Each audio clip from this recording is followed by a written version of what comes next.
The Highlander hits the heights. A 160 finish to break the throw of Burnett. What a way to finish for Richie Burnett. That's the way to do it for the Welshman. Super dark and super 10. Looks a top team for the first leg. Looks a different player, doesn't he? And Jess Smith may well be in room 101 here. Moore has been at the top switch. He's just bailed him out so many times in his career.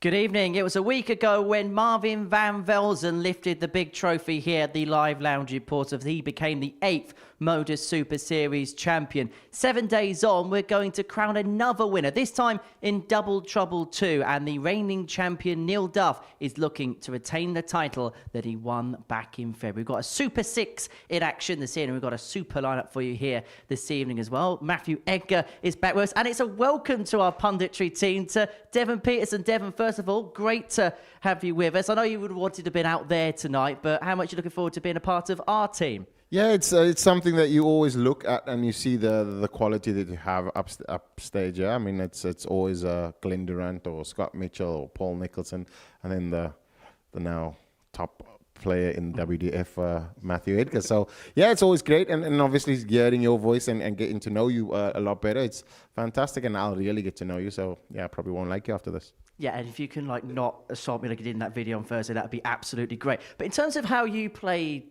this week, how would you assess it overall? I think it was a baptism of fire. I've put out, used new equipment, and I'm not saying that that's an excuse, but use new equipment, new strategies, and also just trying to get my throw right. So using a lot of the old things that I used to do and just kind of sticking with it whether it goes wrong or right. So yeah, I think I'm in the right space, headspace to do that.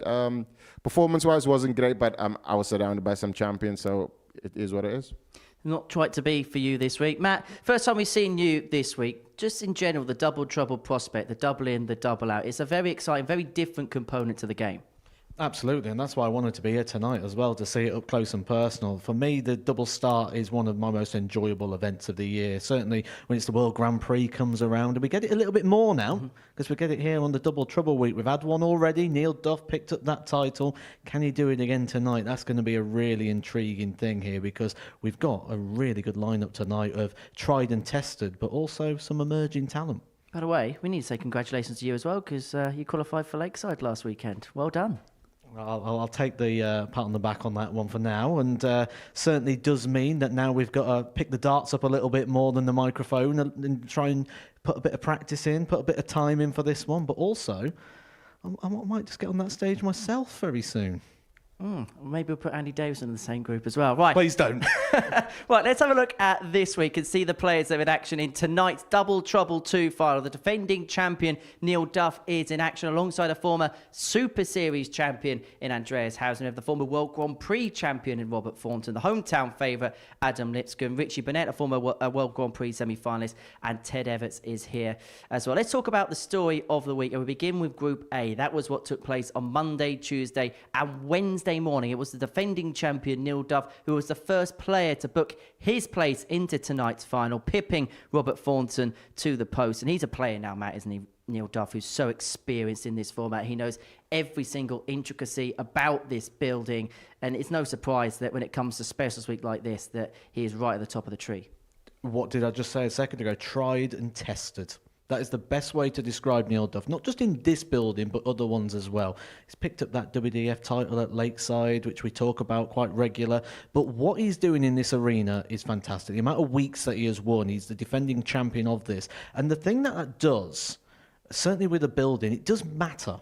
When you go into a building, you've got those good memories, those good vibes. There's times where if you have bad results in a venue, you can almost sort of dread going to it. Neil Duff's going to have the total opposite. Every time he comes to Portsmouth now, he seems to find success. He knows where he stays. He knows the walk. It just brings back the vibes, the good things the second you get here. I would not be surprised to see him in the very latter stage of this tonight. In terms of venues, Devon, you must have had in your career where you walk into certain places and think, I feel right at home here. Yeah, definitely. That was the World Championships. I mean, my first very kind of push out to sea there, and succeeded really early on. And exactly what Matthew says is some players hate the alley-pally, even though they want to be there. It's a daunting task. And once you find your first victory, it becomes something that you want to kind of achieve over and over. It's one of the things that will probably stand in good stead for Neil, but I'm sure that there's a lot of other players there that's looking to kind of dethrone him. So Neil Duff, the first player through to the finals by winning Group A. Then the other players are divvied up into Groups B and C. We're watching Group C on Thursday and Friday afternoon. Apologies that we have to show the table, Devon, but it was Richie Burnett and Ted Evetts that made it through. You played both of them over the course of the week. We'll begin with Richie first. 18 points to his name. Did he feel like the dominant force in the group, particularly on Friday? Not at all. He seemed like just a plastic bag in the wind, just kind of going with the flow, just being silly rich at the back. And quickly, as soon as you turned over and you looked at the table, and I was like, Rich, how did you get there? He says, I have no idea, bud. And you realize very quickly that Rich is playing with a freedom that I don't think that he's had in his career. And he said the other day, he's happy in his life. He's happy as how he feels on the board, and he feels like this could be kind of just the second birth of Richie Burnett. And I'm sure that he'll feel confident tonight. And he's not fearful of anything on the stage. You can just tell by his entire demeanor. It's just all about having fun and enjoying it and doing it with a smile. Like Devon, I've played Richie Burnett many times across my career. I can vouch very much so. He's a very hard player to play. Not only is he good, as you can see by the results he's been getting here this week and the darts that he's been playing, but his antics. He lives and breathes every single dart. And as a player, you don't want to see that. It draws you in. It draws you into the emotion of the moments. All those little individual battles, you can't just ignore them and sort of shut off because he won't let you do it. He lives and breathes everything. It's very hard to play.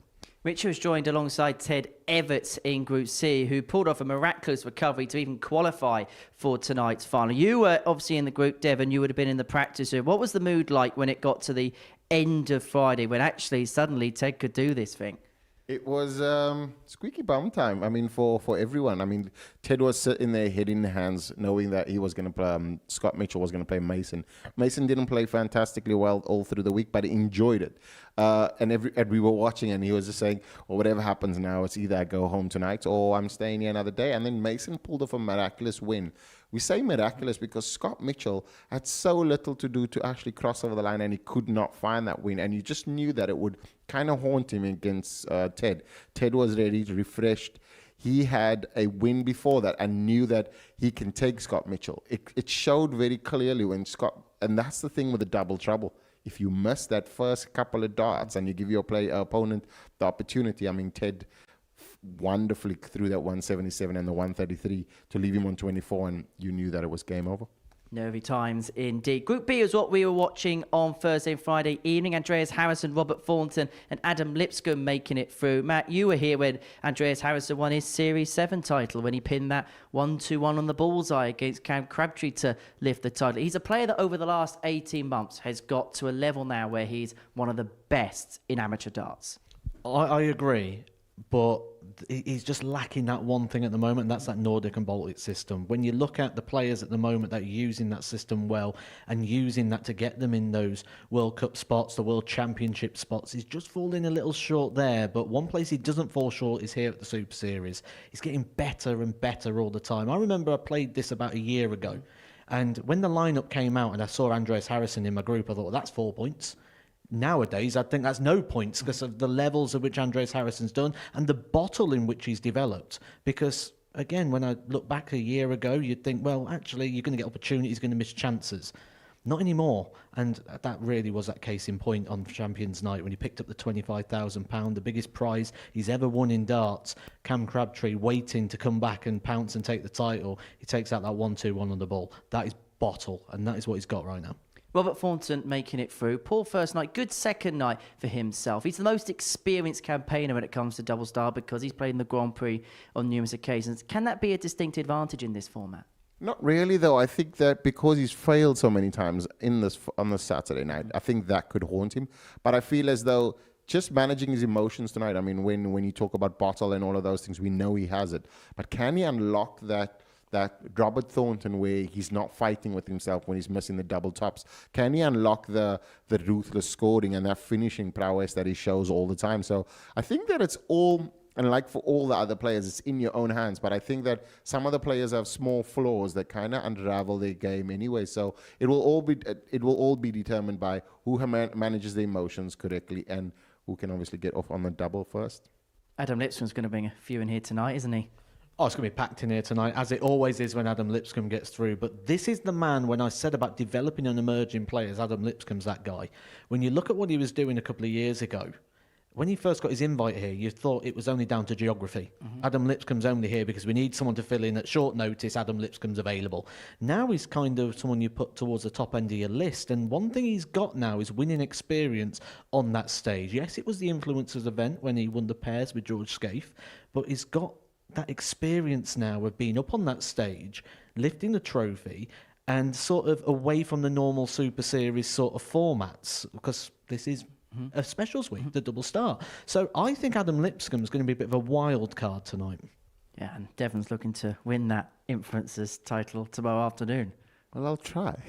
More on that as the show develops. So into this evening then, these are the groups that are in play. The 6 players are split up into 2 groups of 3. We'll go for it group by group. Begin with Group 1, Neil Duff, the defending champion, Robert Thornton, the former World Grand Prix champion, and Ted Evetts. Look, Duff and Thornton probably on paper have the huge ascendancy, but Ted's a player who's got a very, very high ceiling, Devon.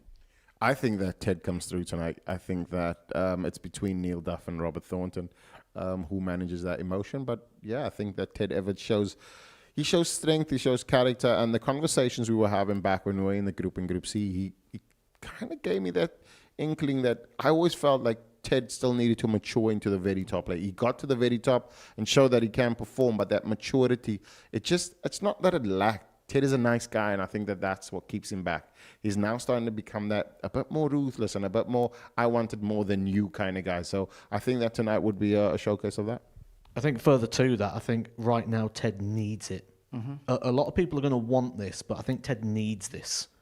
And I think being outside the normal format, I think it's going to suit it. I mean, it must be a really hard position for Ted Evetts to be in, because when he was playing in the youth tour, he picked up 8 titles in a year. And that was a year when you've got Dimitri Vandenberg, Luke Humphries, and look what they're doing now, why Ted Evetts has took the back seat. It must be a hard pill to swallow. And with that, I think he just needs one win somewhere, however it comes. And maybe the fortune he's had this week, getting in here when maybe he thought he weren't going to, different format. I think if he gets the win, we're going to see that Ted Evetts come back. In terms of Group 2, and we'll have a look at that group again now, it feels like on paper maybe the most even match. Andreas and Richie, big name players. Adam Lipscombe's are going to have that home crowd to draw upon. Yeah, I think that, Richie will play against Adam the hardest in that game. I think the Andreas and Richie game, obviously they've played in Group A, but I think that the Adam Lipscombe game, we'll see how he handles Richie and just see how he handles that antics. In terms of the odds, it is Andreas Harrysson who goes off as the favourite, 15-8 with the odds compilers. But perhaps it's a surprise, Matt. The defending champion, Neil Duff, quoted at 9-2. I think there's value all over the board there, really. If you fancy a player tonight, I think Adam Lipscombe 16-1 is far too big. He's got a lot more talent than that. I think that's a little... a bit harsh on Adam Lipscombe, but yeah, you picked up some great value there in Neil Duff. He knows how to win these. He knows how to win on a Saturday, and he knows how to get the job done on a double start. He is the defending champ. I would make him a little bit skinnier than 9-2, so value all over. Looking forward to this, chaps? Yeah, 100%. Right. We'll look forward to it. Gents, thank you very much for now. So, game 1 of our night sees the defending champion Neil Duff in action. Looking to join Luke Littler in terms of retaining a title here at the Modus Super Series. His first assignment is Ted Evetts, and their first assignment of the evening was to have a chat with me earlier on tonight. Ted, you've had about 24 hours or more to process what happened yesterday. Can you still believe how you got through?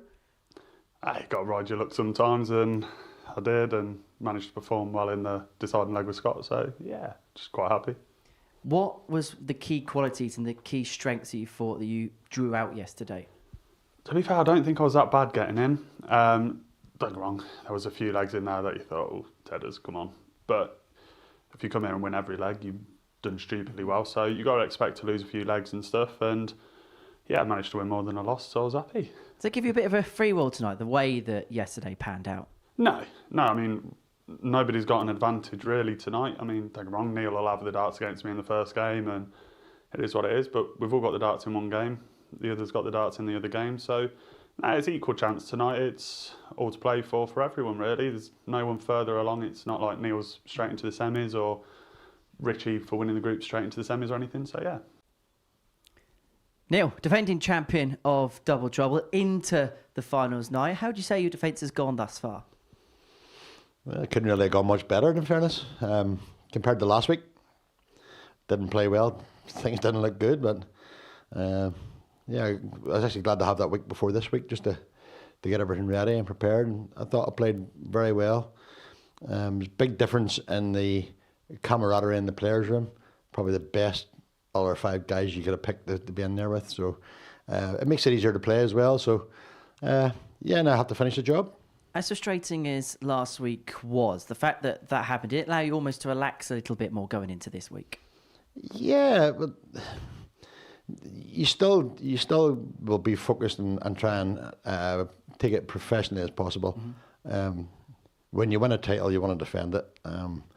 I'm not doing Santa Claus tonight. If anybody wants it, they're taking it off me. Yeah, it would be nice to be a back-to-back Specials Week champion.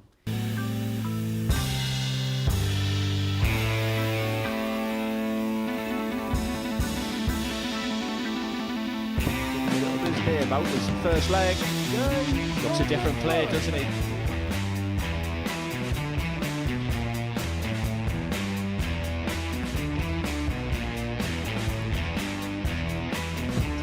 Kind of dance that Neil Duff was producing.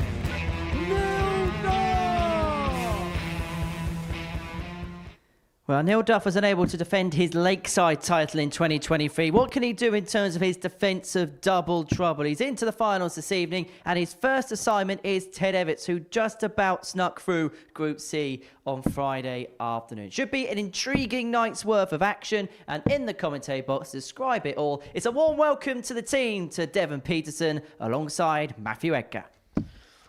Thank you, Henry. Yes, we've got a great night of action coming here on Double Trouble. Can Neil Duff defend the title? That is the big story, but he's going to have his hands full here against the 27-year-old from Southam, Stockton, which is near Southam, to be precise, just to get the geography bang on track there for Ted Evetts. And I think Ted Evetts is going to enjoy tonight. I think he's someone who will be very familiar with the double start format, certainly around the area in Warwickshire. He would have grown up playing double start, double finish on a regular basis. To be precise, it was actually 401 double start, double finish. So we'll be used to the cutthroat nature of the night.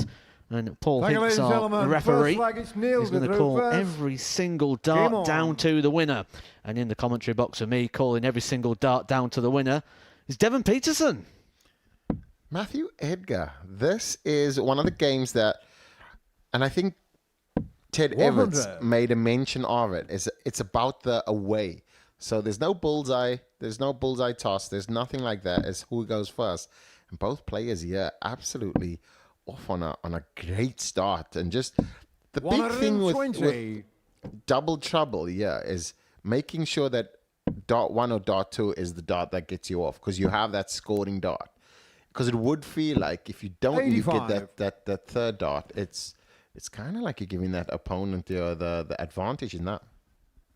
And with that can set in that little bit of panic, which ultimately tonight, the chips are down. This is the money night. This is where the prize money is dished out and the rewards are given.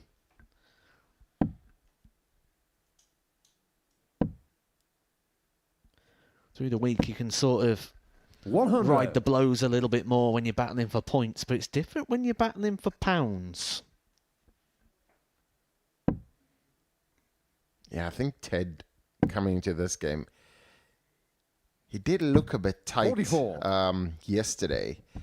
Obviously, knowing he needed to do all of the hard work, and just realizing that it was out of his hands when Mason and Scott played, and then got a chance and he took it. And I think that in its own right kind of tells exactly where Ted Evetts is in his game. He's still got that fight. He's definitely growing as a player still, even though he's a world champ. And I mean, he had that purple patch on development tour where he was purely unbeatable, and that's when we saw everybody as well. I mean, you had Luke Humphries, you had 100. who else was there? Ted Yukar, 100. Dimitri Vandenberg. Dimitri Vandenberg, also a top player. And Ted will now feel like he's done less than them, and he's dominated them in the development tour. It's double 10 here for Ted Evetts to land the first blow on finals 80. night. Bit of an Yukar, opportunity, 56. and you can sense that. You saw the reaction there for Ted. That reaction is a man who doesn't think he's coming back to the board. But he's wrong. He Ted gets a Yukar, reprieve. 20. 2 missed opportunities for Neil Duff. And in this short format, breaks of throw are amplified. Finds Showing the the double first 10. Ted Evetts. And Ted did say that he doesn't like double 10 and double 2. Second leg, Ted And he has through missed it a first. few times in Group C. And Neil Duff there with a shake Game of the on. head, knowing how important it is to hold your throw. But going first, I feel like that gives him a small edge. But Ted now just, again, finding that first dart and giving him so much advantage now. 79. Neil Duff will certainly feel under pressure after getting broken. And now he needs to go away first dart. Or second. Ooh, it's getting... No and he score. does not. And it's a free roll for Ted. Well, Ted doesn't like that term, does he? He told us in the interview tonight, it's not a free roll. There's nothing free roll about this. And that's the attitude of a winner. Doesn't come in here and think, well, I was quite fortunate to get here. It was 100. pretty much down to the very last darts to get me through the door here tonight. It's all about, well, I'm here. I've got equal chance as everybody else. It doesn't matter how I got here. Neil Duff won Group A and managed to have a couple of days 40. off. And now he's in big trouble. The week is called Double Trouble, and it was double trouble there for Neil Duff. Ted Evetts after the opening 6, 140 advantage. 45. But that can bring its own pressures. No doubt, and you know that Neil Duff can score as well, but not finding that first dart. And 82. generally, I mean, most players tonight, it's generally the traffic is directed by that first dart. And I mean, Ted threw a flyer there, and he'll love that because that will just give him an opportunity to slide in and probably follow that as well with a 140. 100. Close enough, but that's the kind of darts they want to be. They want to be above the treble or in. And Neil Duff will use that slightly, going for the open side. 85. But really, you can just see that pressure of the first 5 darts missed is now telling because he knows that Ted's going to have at least 6 on the finish. Well, you end up chasing the leg, and you could end up chasing the game as well. Reminder, it's only best of 5 here on Double Trouble Week. 100. Is that first to 3? Yeah. First to 3. And that's how quick it can get away here for Neil Duff. He got broken in the opening leg. Ted holds. It's got to be perfect then from Neil. 54. Ted Yukar, 77. And that's the beauty of the break as well. Just gives you that comfortability.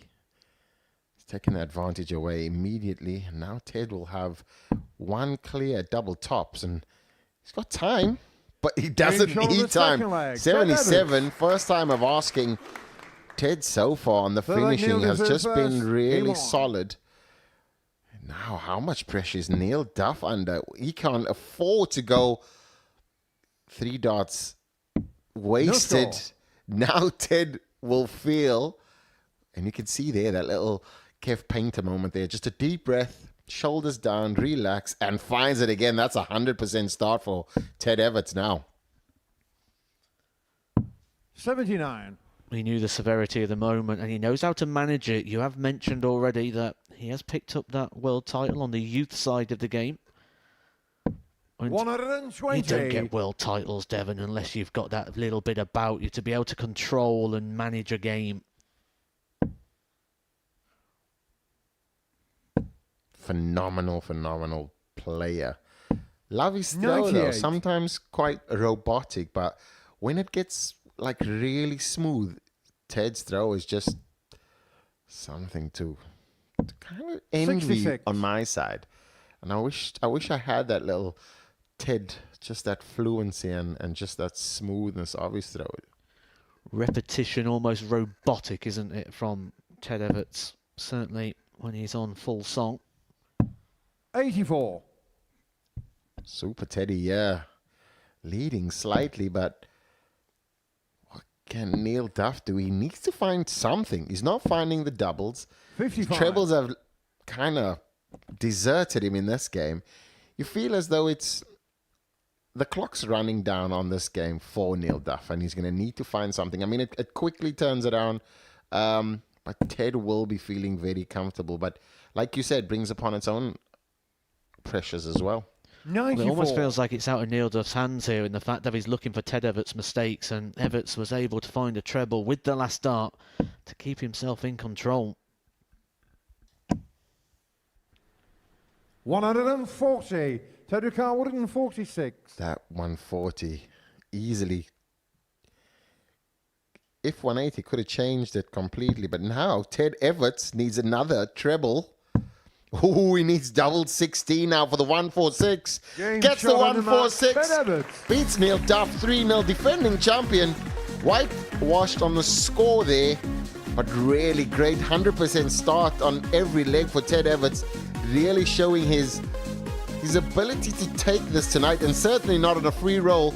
See there, the average is 20 points difference, 90.18 versus 70.81. It was a great game from Ted Evetts there. And next up, we have Andreas Harrysson and Adam Lipscombe.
Welcome back to the Modus Super Series, where Ted Evetts has got off to the perfect start here at finals night in Double Trouble 2, defeating the defending champion Neil Duff and taking out a 146 to finish the job off. So far, so good for Super Ted to kickstart this Saturday night. And now we see a man who's looking to complete the set here at the Super Series. Andreas Harrysson, he's won a weekly title, he's won a Champions Week. He could bring the last part of the Triple Crown together, if I get my words together, if he can win here this evening. His first match is against the local hero, the hometown favourite, Adam Lipscombe, looking to pick up his first title here at the Super Series in front of his home crowd here in Portsmouth and earlier on this evening. I caught up with both players. Andreas, the finals of Double Trouble. First and foremost, how have you found the double in, double out format this week? Lovely sometimes and horrible sometimes. How much of it have you played prior to this week? How much of that format have you played back in Sweden, back at home? Not much. I played a Falcon Cup, or what it's called, as 301 double in, double out, and played it a couple of times, but not so much. In terms of this week, in terms of your performances, how would you say that you've played? I played good, I think. I think I stepped up for the days. I think it's okay. And that 104 on Thursday night, you must have been really pleased with that. Yeah, I'm proud of it. And then in terms of tonight, this evening, we know how good you are on a Saturday evening here at the Super Series. You must love it when we get to this stage of the week and there's a crowd in the building. Yeah, it's great. I love the stage. But you never know. It's darts, so you never know how it's going to go. So. You could make a little bit of history here tonight, Andreas, because you've won 3 weekly titles. You won a Champions Week here. You've become the first player to win everything available to a player, including a Specials Week as well. I don't know whether you're aware of that history, but how proud would you be if you could become the first player to complete the set? Oh, yeah, it would be great. I didn't know, but yeah, of course it would be great. I look forward to watching you play. Andreas, good luck. Oh, thank you. Adam, different format, different type of event for yourself this week. How would you say Double Trouble's gone from your perspective? Double in's good, double out not so good. Prior to this week, how much of this format have you played? Little, really. The last time I played, I kept going in without going for the double, and then we didn't score nothing, so yeah. And in terms of tonight, we know that you'll become a bit more of a regular when it comes to Saturday nights. You're becoming a little bit more tuned to the format now of the Saturday evening. Yeah, I'll say I'm glad of getting through and stuff like that, and so just getting better and better every time I play. Doing a lot more now as well, what I used to do, more than what I've ever done, so yeah. Do you feel like altogether as a player, excluding the Super Series, you do a lot more stuff in terms of like the ADC events, doing a lot more change? Or do you feel like overall as a player, you feel a lot more of a complete package now? Yeah, I'm sort of like, I wish I never give up, but then you can't take it back. But ever since I've come back so much better mindset, and I'm just getting better and better every time I go, even with like Challenge Tour here. This has done a lot for me, like outside the darts, you know what I mean? Like see people, they recognise me, maybe mainly through the influencer thing. And then in terms of tonight, you're going to have your crowd in, your people in. How many people are there and how hot has that phone been? The phone went off a bit. It's not been as much. A lot of my mates are away on holiday. One of them was going to cancel his anniversary meal to come watch. But I told him not to bother. I said, just do what you can do. But it's just like, it's horrible having short notice. But And then my mum and dad can't even come because they didn't book it off because of how I done Thursday night. I only won one game. So they never booked work off. So my mum and dad are working. My sister and that coming down. So yeah, it should be right. And just finally, how much for you would it mean to lift a title here in your own sense? Would it feel like everything that you've done, everything you worked with the last couple of years, would kind of build to it? It's paid off. It's paid off, yeah. It'd be big. I would love to win it. It'd be good. But just see how it goes. We'll see how it goes. Adam, all the very best. Good luck. Thank you, Ray. Cheers, mate. Two tremendous players, and the trebles are absolutely flying in for another maximum. And he gets a 180. Bradley Brooks, bam, bam. And Jeff Smith, how can he follow that? He looks focused. Oh, what's happened here? Oh, what's going on? This was not in the plan. Look at the players. Yeah, something's going on here. What on earth is happening? I'm not sure what it's all about. Oh my God, it's the baby boy.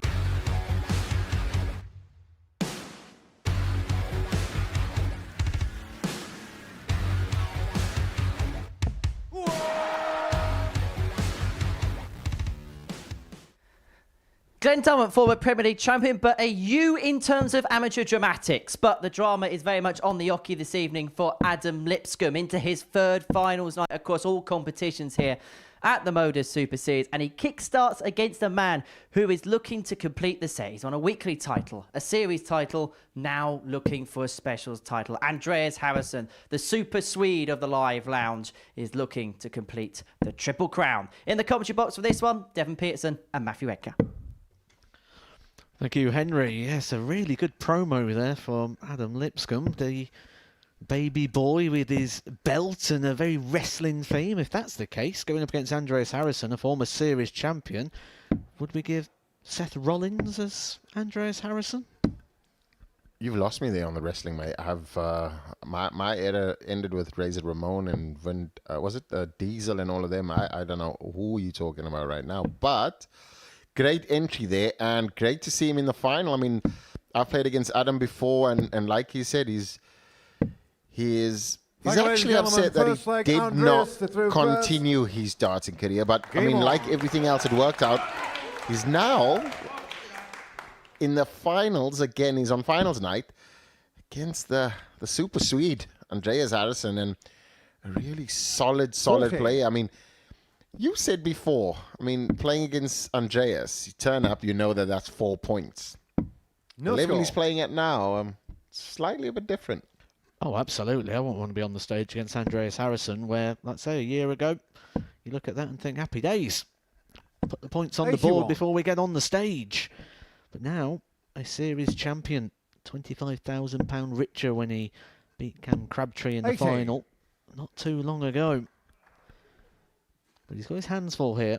Adam Lipscombe, the big outsider according to the odds compilers, giving you odds of 16-1 on Adam Lipscombe to pick up this trophy tonight. But I think that's a little bit harsh on what we've seen from Adam Lipscombe. Certainly the scoring power that we have seen from Adam Lipscombe over the last sort of 6 months or so. He has won on that stage before.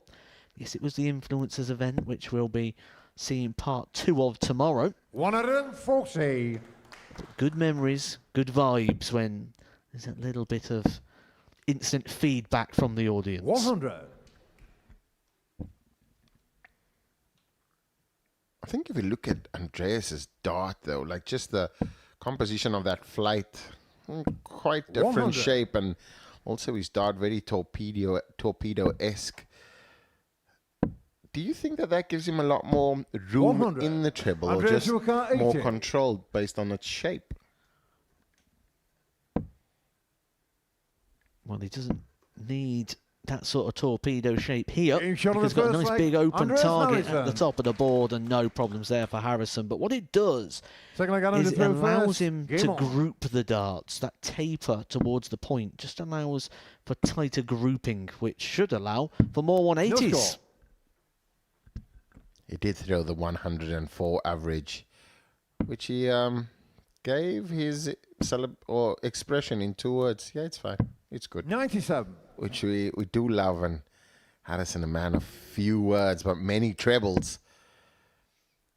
And so far, 75. Adam Lipscombe is putting up a fight, but Andreas just looking like he's in cruise control here, just picking those trebles off like he's picking plums. 100. Low-hanging fruit for Andreas. And you know that when you're playing against a player that can actually tons for fun, it's really difficult, because you know that at some point their tons turn into 140s, and when he starts to dial in, it turns into 180s.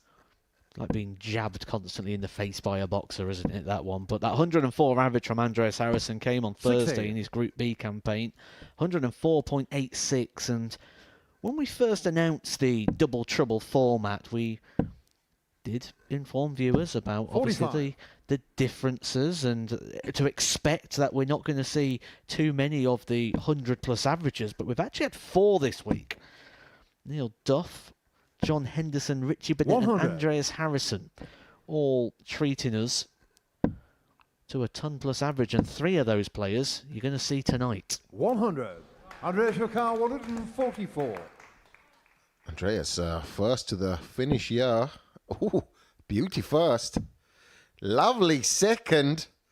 Game shot of the second leg. Andreas Harrysson. Dirty Harrysson gets it in. That is Third dirty. leg, Andreas to throw 144. first. Adam Game on. Lipscombe, yeah, deer in the headlights, knows that he's in for a battle here. I mean, came in with a belt, but again, Andreas second on the charts 80. for the week for check-ins, 39%. The top player was 40, which was Robert Thornton, which we've not seen yet. 117. But Adam early on was missing that opening entry, and now it's going to mean that Andreas has to score heavily. But what finishing, what great finishing that was from Dirty Harry 60. right there. Getting a treat already. It's only game number 2. Ted Evetts winning the opening game of the night 3-0 against Neil Duff. He won that with a 1-4-6 finish. We've now seen the 1-4-4 from Harrysson. This, the very early, the starter of the evening. Just wait till we get into the main course. Oh, I like that. It's a bit of a calamari starter with a nice little dip. But Adam, yeah, just really not finding that first dart. You can see he's just unsettled. It's the composure of Andreas that's unsettling him. He knows that relentless jabbing to the face, as you referred earlier, Matt. So, 45. Throws are. You could see there, he looked at the darts as if to say, why are you going to the 5? That's not your job. I think composure is a great word there, 30. Devon, because it's very hard to find that composure and that settledness in short format games. Then you chuck in the double start. Then you chuck in the fact that Andreas Harrisson's playing so well in those opening couple of legs. And what you do is you start to force, you start 96. to push, you start to press the urgency button, and with that, get a little bit flicky. Again, opening dart over to the 5s. 95. Andreas Sort of Ricard, overcompensating at the moment, and Andreas Harrysson a chance here to get the job done. You said flicky there, and Adam Lipscombe 60. definitely has, 149. with his hand exaggerated to the left side, it will go to the 5s.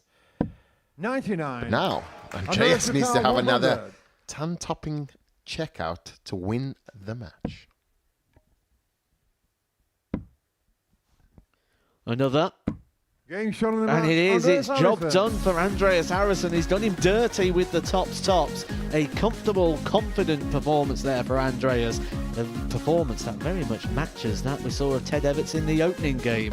Andreas Harrysson had it all under control in the opening couple of legs. He ends with an average of 83.50, that due to what we saw in the last. But the big thing there, in with no problems and out with perfection. Andreas Harrysson, a 3-0 victor.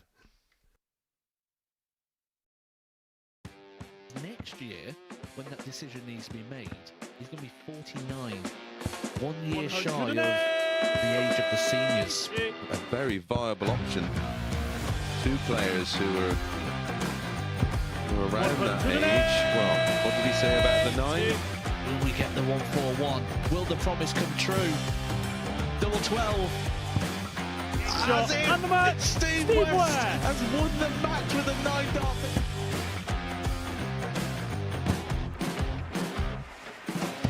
Harrysson has kicked off the last leg in perfect style. It's everything, really. Oh, he's timing this well again. 180. With a 9-darter, treble 19. Treble 15 leaves double 18.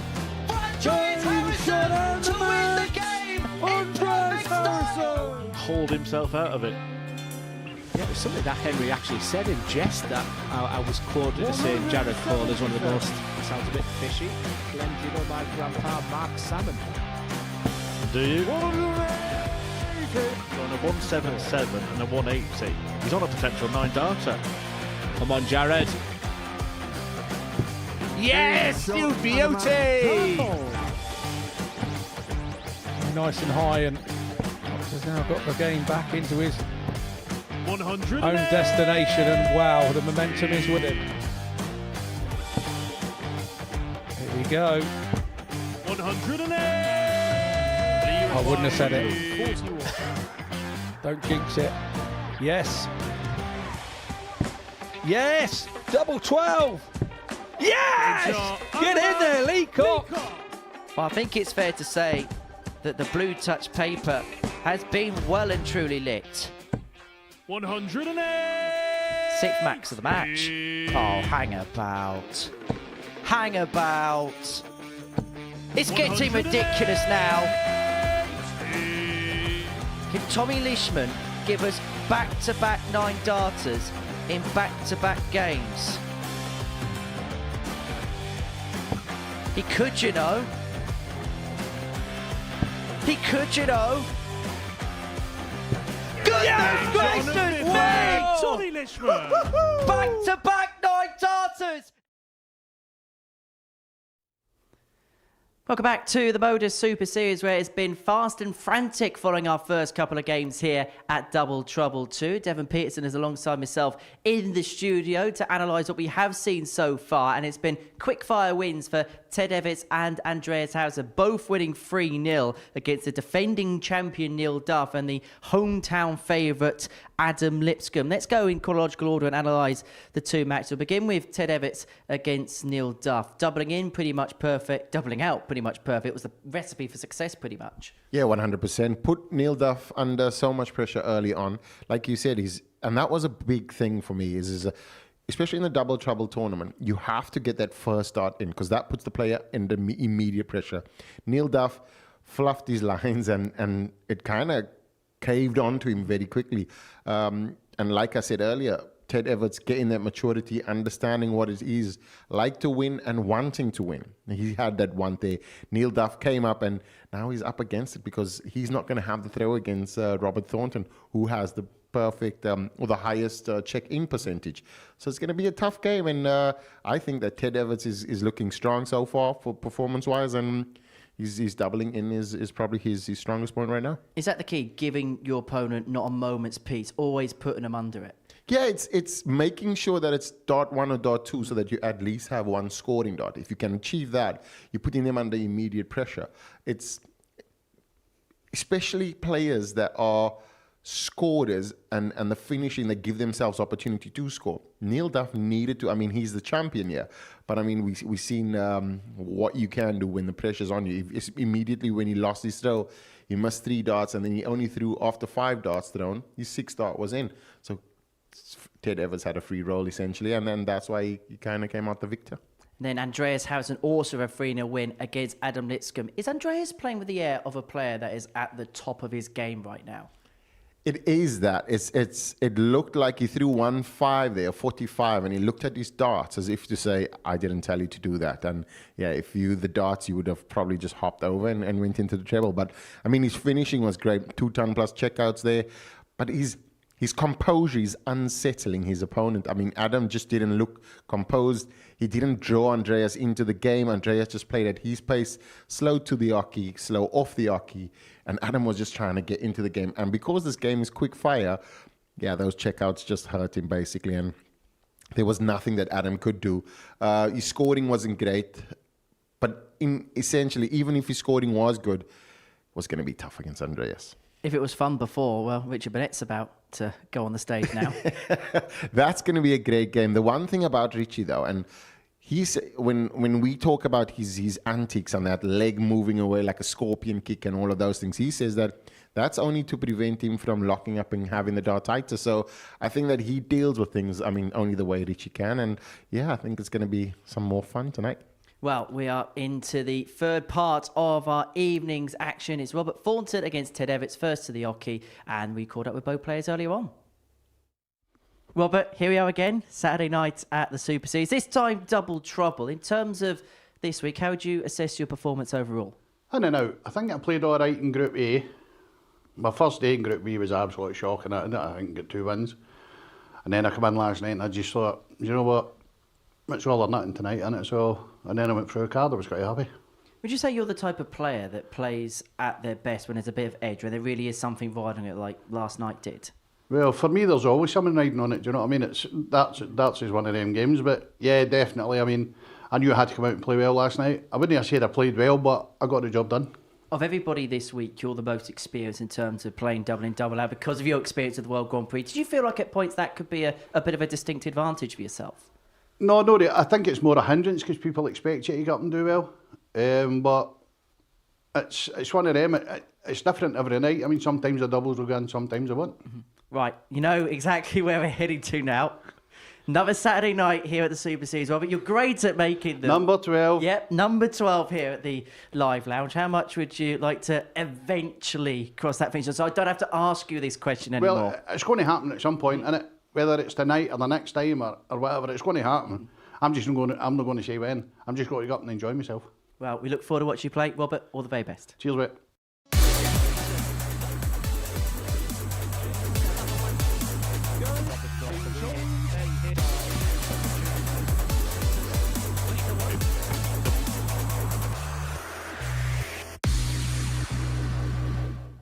As you can see, the former World Grand Prix champion Robert Thornton looking to become the double trouble champion here at the Live Lounge in Portsmouth. It's the 12th time that he's been involved in a final at the Super Series. He doesn't want me to tell you about his record in the previous 11. He takes on Ted Evetts, who won 3-0 in his opening match of the night against Neil Duff. And it means that his task in terms of qualifying through to the semi-finals is a very simple one. He needs just the solitary leg in this match to qualify through. In the commentary box, Devon Peterson and Matthew Edgar. Thank you, Henry. And I think the eyes here are on Robert Thornton. What can he do on a Saturday night? Can he finally break the voodoo? Can he finally break the curse and get over the line? He reckons it is coming. He reckons it's on the horizon. And I'm surprised it's not happened already personally. But when we take a look at Robert Thornton and what he's done in this game, I think, contrary to what Devon Peterson said earlier, I think it actually suits the fact that tonight's double start for him, because it breaks the pattern and it allows him to come here tonight and have that other factor, something new, something different.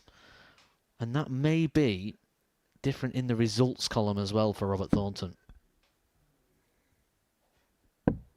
That's true, Matt. 120. I just want to state again, Ted Evetts still on 100% on the check-in percentage.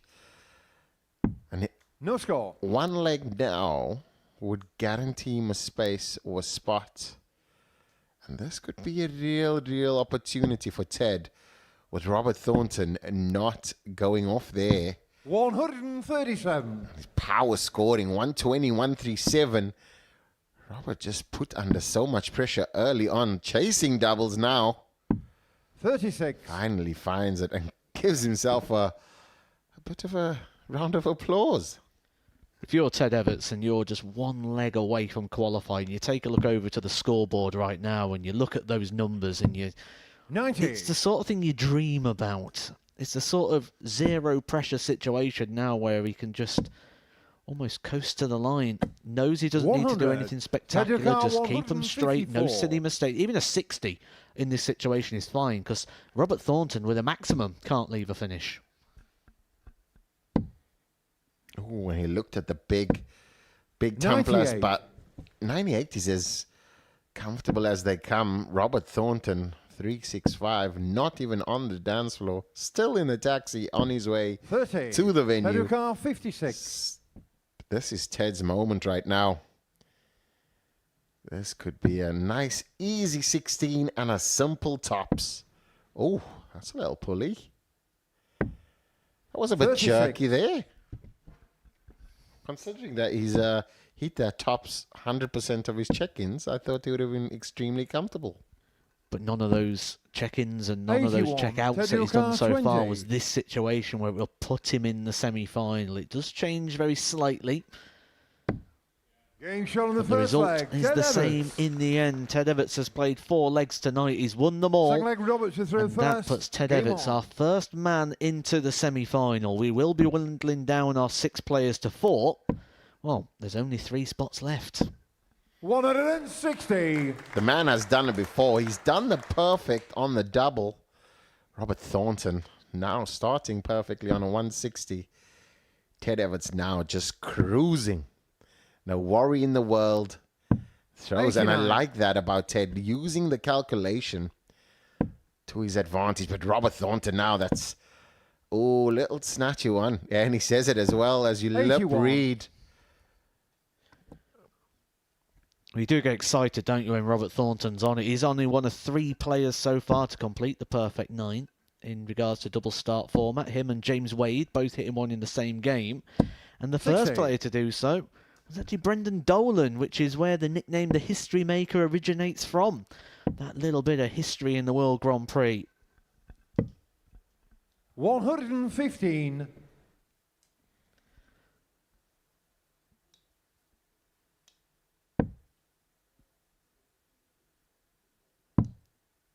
Ted Evetts now just taking his foot slightly off, and you can understand this. As soon as you're in the round robin and you've gone through, it takes that bit of edge away from you and just go, come through now. I'm just going to chill out and just kind of take it off. But you kind of feel as though Ted were to go into this game and he wins this one as well.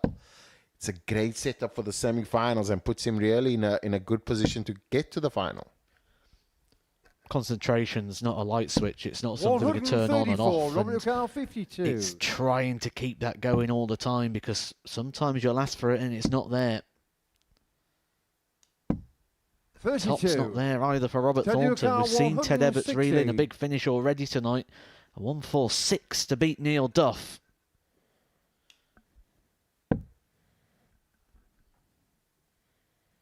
It's not to be, but what would the setup be like? 92. And 92, Robert Thornton does love a double 10. He definitely loves a double 10. Ooh, how much does he love it? He loves a double 10, doesn't he? Game shot on the Hinksy second just leg. having to look Robert there as it Thornton. came tight. Top corner. That Third was a leg David catches Beckett in free first. kick. Game That on. would have been celebrated all through the week. Or a penalty shootout beautifully in the top corner, wasn't it, that one?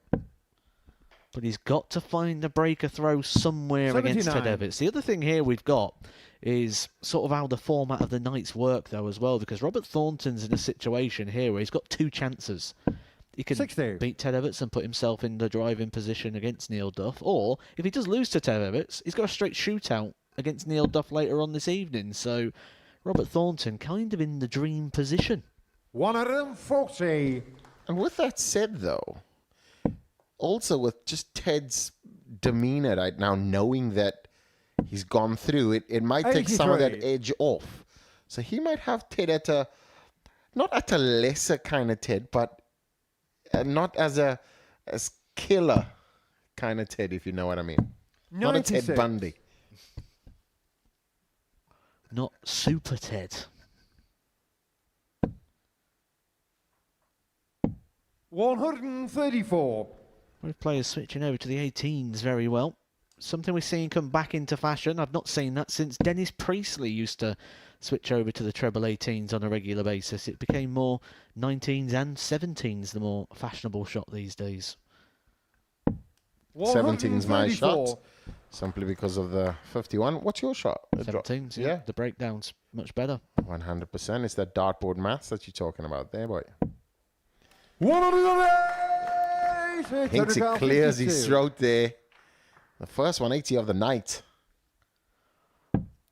Good timing as well to give himself an outside chance, but Ted Evetts Game has shot on the not been third letting leg. Ted opportunities Evetts. pass him by, and he's not going to start now. This has been a Fourth leg clinical Robertson through first. performance Game from on. Ted Evetts, and he's really playing himself into form. And this just goes to show what we say every week here at the Super Series, that it doesn't matter how you 60. qualify. As long as you get to Saturday night, this is the business end of the week. This is when the chips are down. This is when you need to produce. That double tops has just been so welcoming for 120. Super Ted. Really, really comfortable on that. And as a player playing in a double-in event, and you can rely 100. on that check-in as your first starts just floating in, Ted's confidence yesterday rose by probably 2 meters. He's now as tall as the Empire State Building, and just feeling that confidence 58. really. Because you see him he's a tall man anyways, but he just seems 10 foot taller now because of that doubles going in. So that confidence, just 100. that competence breeding that confidence. And he's got a clear plan as well, hasn't he? If tops hasn't worked, he's switched to the 16s, then to the 19s.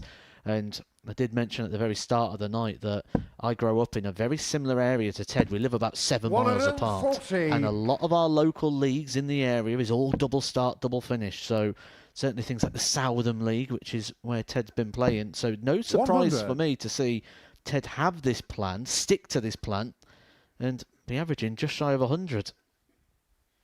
First game was 90. And now he's just upped it. And that's just talking about the confidence, though. And could really find himself in a great position. 99. Robert 84 left. 41. Robert now needs to kind of pull a rabbit out of a bag, and certainly not now having any opportunity. And now will be merely a spectator. 84. Well, it's been the Ted Evetts show tonight, and Robert Thornton's got a front row seat.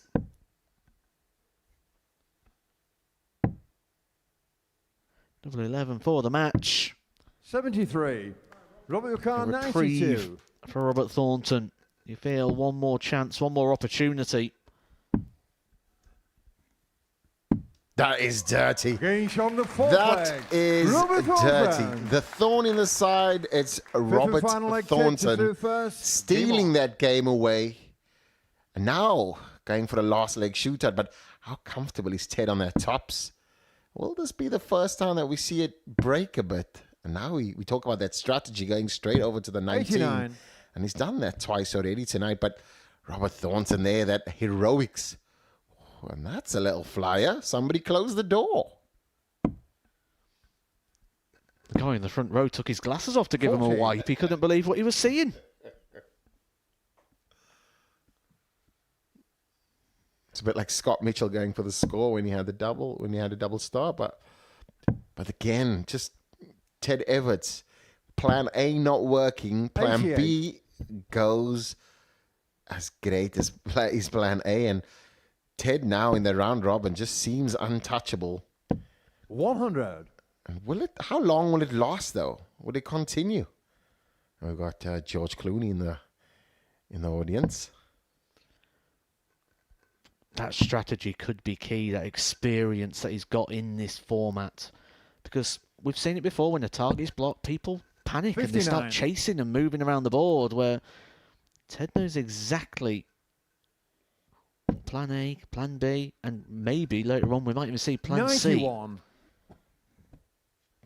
Robert Thornton now, after that first flyer, just straightened himself out and now putting it to Ted. And I've seen this happen to Ted before. It just gets a little tight, a little more staccato 133. when it gets tight, but it's just how he manages. And he has grown as a player.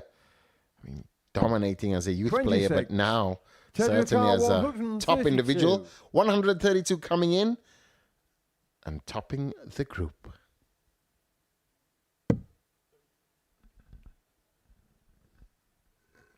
With that, you do feel that this year's the year that Ted needs, a year away from sort of Pro Tour darts, away from the PDC, to go back 82. to becoming a winner again, and he could be on for his first weekly title here at the Super Series tonight with the darts that he's showing. He's 50 points 60. away.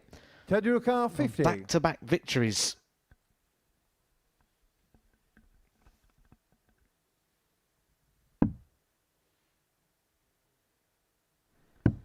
Game shot on the No mark. problems whatsoever for Ted Evetts. He is the first man confirmed through to the semi-final, and he has done it in style.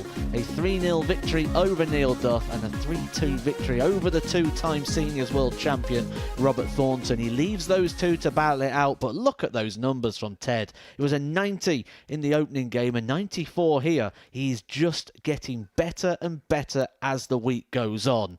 But our attention turns back to Group 2. Adam Lipscombe is taking on Richie Burnett.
Welcome back to the Modus Super Series, where Ted Evetts is most certainly staking a claim as player of the night. Back-to-back 90 averages, the latest in a 3-2 success against Robert Thornton, which has sealed his place into the semi-finals a little bit later on this evening. Well, cue the entrance of the Prince of Wales, Richie Burnett. He's most certainly been as entertaining as he has been delightful on the hockey this week, and he's given us presenters one or two nightmares as well at particular points. We were into take 2 of an interview with Richie tonight after a very interesting conversation here in the studio yesterday. I'm most certainly going to have flashbacks of that when I retire. Here's take 2 of our interview with Richie Burnett early on this evening. I caught up with him ahead of his first match against Adam Lipscombe. Richie, double trouble this week. How have you found it? Yeah, I got back into the routine of things. I didn't have a great start to the week, but that's understandable with me, you know. I had no problems coming there, so when I got a problem, I come here. That problem seems to make me play from the get-go. But I've grown into it, I think, in the week. You know, getting off is really, really important, and obviously going out is important as well, isn't it? Yeah, so no, I've enjoyed myself. I mean, I've been with a good bunch of boys. I've enjoyed the boys I've been with. Have been fantastic this week. So, in terms of the way you played, particularly in Group C, you won 9 out of your 10 matches. You must have been really, really pleased with Thursday and Friday afternoon. Yeah, apart from one game, I couldn't get up against Scott. You know, that was just manic. That was. It was just silly darts. But I've been controlled since, and you know, if you don't learn by your mistakes, you shouldn't be here. I'm here. I'm playing half all right, and now is the night to perform. So if I get away, I'll be hard to beat tonight.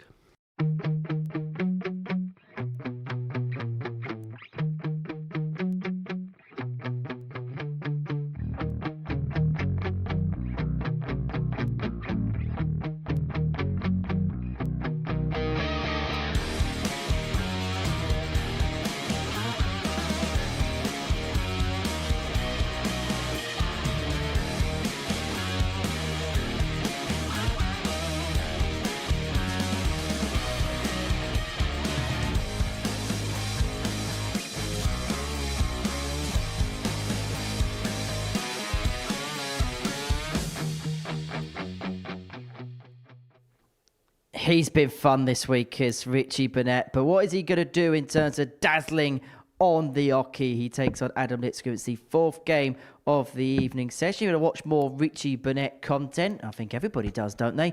Then click that subscribe button on the Modus Super Series YouTube channel. He takes on Adam Lipscombe, who actually won the Influencers charity event the last time out. That's going to take place tomorrow afternoon. A man who's looking to win that title is in the commentary box, and Devon Peterson, Matthew Edgar, who's safely put in the commentary box tomorrow afternoon.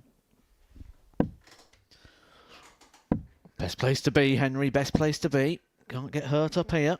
But the Richie Burnett philosophy there was quite interesting, wasn't it? He said getting in's important, but then getting out's important. And the only thing he missed out was hitting a few trebles in between was important. But he also mentioned to learn from the mistakes. And Adam Lipscombe's going to have to learn very quickly from the mistakes he made in the opening game when he did go down by 3-0 to Andreas Harrysson. This is all or nothing territory now for baby boy, where Richie Burnett has that bit of a luxury. He does still have the game with Andreas Harrysson to go, so all eyes here. First leg, Adam to through first. On the man with the ADC title belt across his shoulder at the start of the evening, Adam Lipscombe. No score. Adam in deep water here, simply because Andreas, calm and collected, just composed. Richie Burnett, slightly different kind of animal as well, and all these antics. I mean, 80. Richie's been a solid player throughout this week, and Adam's going to have his hands full here if he's going to have any chance of going through to the semi-finals. He's going to have to make a big impression against Richie, and we know that Richie has one more game against Andreas. It's not just this week that Richie Burnett's been making a 59. bit of an impression. He's actually had a bit of a resurgence in 2024, picking up a Challenge Tour title at the start of the year. That his third Challenge Tour title to his name. 140. And alongside that, has actually got himself a lot of Pro Tour call-ups. If the full 128 players is not met, they use the Challenge Tour Order of Merit to top up. And when you look at some of the games that Richie Burnett has played on the Pro Tour this year, there's one that really stands out for me. Players' Championship number 10, where he beat the statistical world number 1, Gary Anderson. 140. They'd be old foes, won't they? Just all that experience. Gary Anderson, as you mentioned, also a resurgence. Just playing top level darts, and Richie obviously coming through on that, as you mentioned. 58. 10, and there we see that almost scorpion kick. If Adam's not careful and he's standing too close, he might get kicked. But will he be kicking Richie? Yeah. 130. Misses the Richie Carr, 16s there, and now Richie Burnett has to take a ton plus checkout. Well, Adam will have 3 clear at the double 8, and he won't have a chance. So now he can only put pressure on the Adam Lipscombe throw, and what pressure that is. 16 plays 24, same side of the board, but Adam is the first one at it. Oh, he misses again. Double 2. He finds the top corner. Adam Lipscombe. Sigh of relief. First points on the board. His first game was a 3-0 loss to Andreas. But that was only a hold of throw, an important hold. And Richie Burnett now has it all to do. You can just get into that little bit of panic when you're chasing it around the board. You're having one dart here, there, everywhere. You're searching, trying to find a way out. And he didn't have a dart at an out in the opening game. Adam Lipscombe. Andreas Harrysson 75. restricted him. He's smiling, and he's got a right to be happy here, because I don't think he was going for the double 5 to get in there, Devon. Yeah, it's just the way he throws, though. 123. His hand comes straight through, but it has a left movement, as you can see. There it just has a flick to the. So it means that as soon as if he gets that timing on of that turn of his release, it means that he's directly into the 5, and we've seen him throw that 5 on the left hand side of the 20, but more to the 5 more often, because it means that he's not releasing. He's releasing too early. 60. He has a tendency to go to the 5 because of that. And there we see it again. If you were to change that slightly, 40. he would be in the treble all the time. Well, he had an opportunity there. That was a big moment in this game, a big visit. We're sort of on that seesaw point at the moment, where Lipscombe could really 81. start playing himself into contention in this group.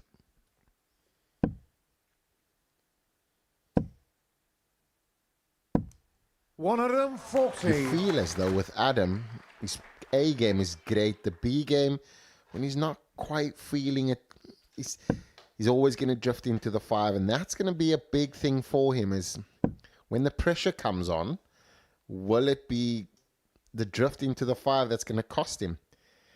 But Richie now needs to land another one in there. Will he shift? No, he goes over the top. Puts him under pressure.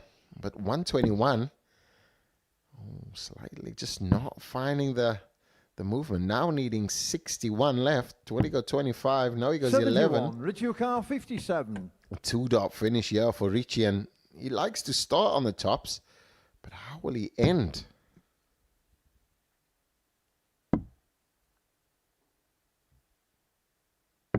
Game shot on the second leg. And Richie without Burnett. a problem there, Richie Burnett levels us up.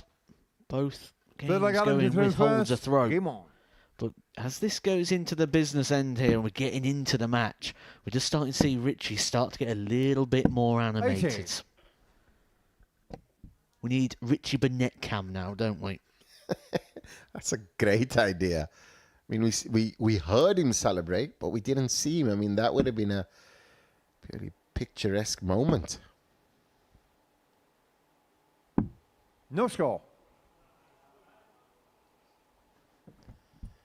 And a first blank visit there for Richie. Adam now on his throw. He'll feel comfortable 85. with that and just make sure that he takes advantage. Now leading the 165. Richie now needs to get off.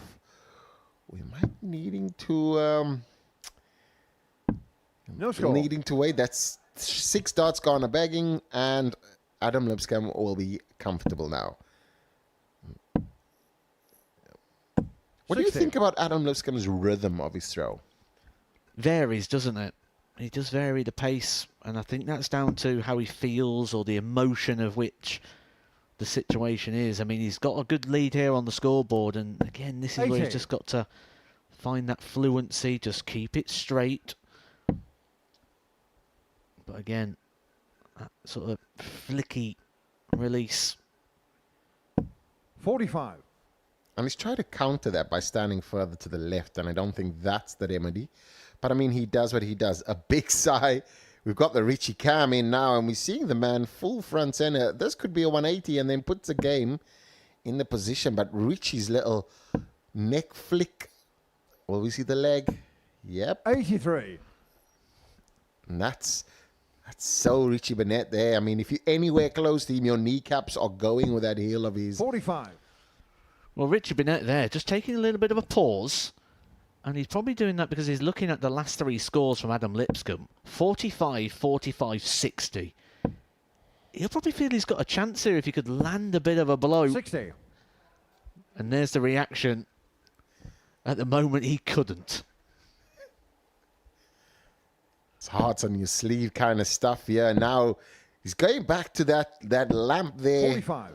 Which is the speaker. He's been rubbing it all week, and I don't know what he gets from it, but it generally seems like he throws a lot better. Might be the vibration, and he finds the first treble. Oh, finds the second.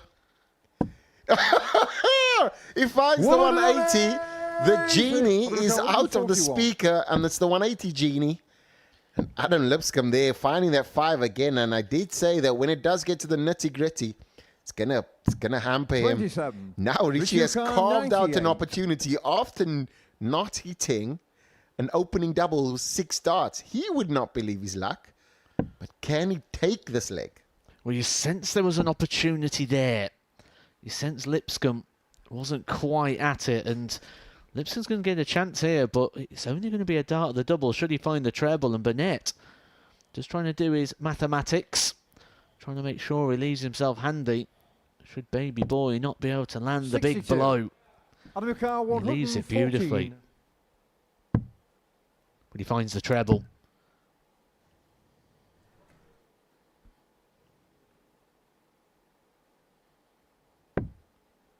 $74. Richie Carr, 36. I'm lost. Puzzled. I think he's as well. Game show on the third He's leg. just Richie handed Richie Burnett an opportunity to break him there. And that's what happens, by though. Richie Pressure deserves happens.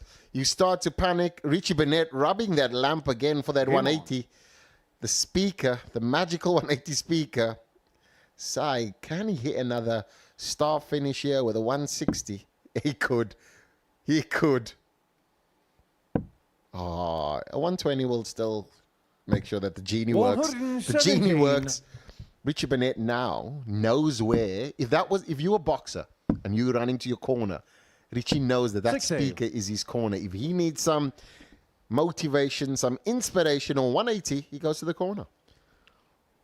I bet you wish you were over there now, don't you, Dave, giving that corner a bit of a rub? 21. Reminder of the situation here in this group. 140. If Richie Burnett is to win this, it wouldn't just qualify Richie Burnett through to the semi-finals. He would also take with him Andreas Harrysson, because Lipscombe would have lost both of his games, losing his opener by 3-0 to Harrysson. So Burnett wins this. We'll know 3 of our 4 semi-finalists. I think Richie might have done his back in there. And I think when Adam watches this game back, and I hope 45. he does, he just needs to make sure that that first dart, that flick onto the, when it's coming open, if you get that timing on, I mean, he can't change his throw, but that timing is what's cost him today. But, I mean, a fantastic player. He came in here with a belt. And Richie might just be sending him away with a belt.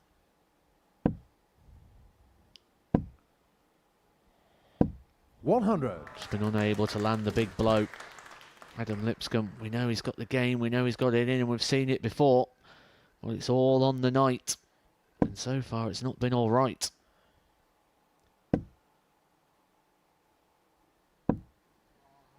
$81. Adam McCarr, It's probably one of the only times you don't ever want to tread the exclusion zone, isn't it, when you're playing Richie Burnett? But there's that 5 again. Very well spotted, Dev. It's been the problem for Adam Lipscombe. 36. Burnett has got a chance to put him out. Richie will feel like this is a comfortable shot. And he still has an opportunity now. Needs a treble, just needs to do the maths. But needs a treble now, treble 20. And now the bullseye. He takes a big, deep breath and goes for the bull. 82. Adam McCarr, 120. Oh, wow. I guess these guys are not playing the same game we were watching. 25. Richie McCarr, 40. I think the first one, Lipscomb's, was a miscount. I think from Burnett that was a ploy. I think he's wanted to leave tops and he takes tops. I think he was handing it over to Adam Lipscombe to say, I don't think you're going to hit this to stay in the tournament, and he doesn't. Richie Burnett is through to the semi-finals. He will be joined in Group 2 by Andreas Harrysson. Those two still have to play their game. That is coming up, but we still have one place available in the semi-finals. Robert Thornton taking on Neil Duff next.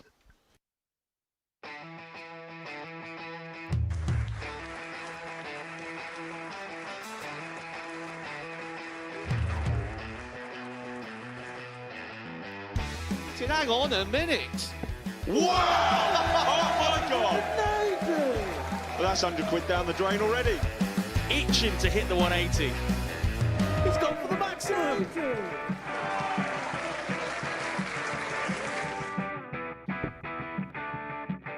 18 for the bull. Bull. 53. No, he said bull. That's a great first out from Adam. Oh, look at this. He's going to leave Scape. Oh, can you believe it? That is unbelievable.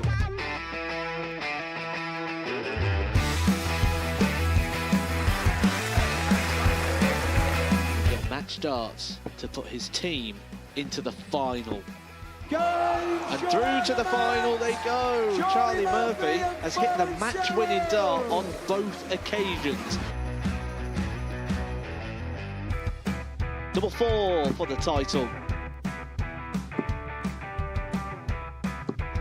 Game shot out of the match.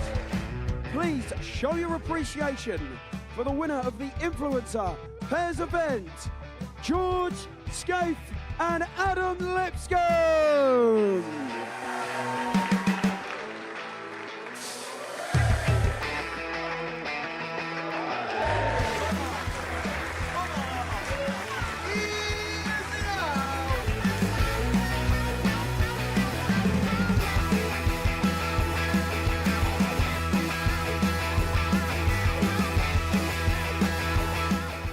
He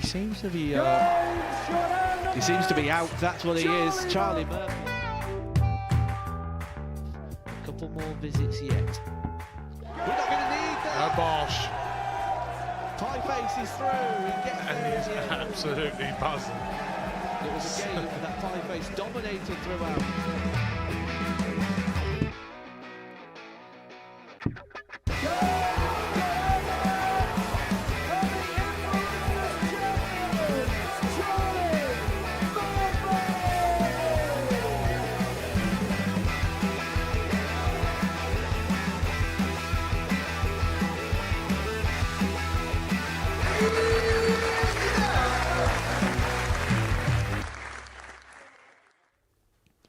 Welcome back to the Modus Super Series, where it's been a quick-fire night here at Double Trouble 2, and it's seen a quick fire turn into the semi-finals for Richie Burnett. Do you know what? It's been one of those weeks where, you know, when Richie's fully at it, he just gives us everything, doesn't he? Great scoring, great finishing, and great entertainment. And he's shown all of that tonight so far, hasn't he?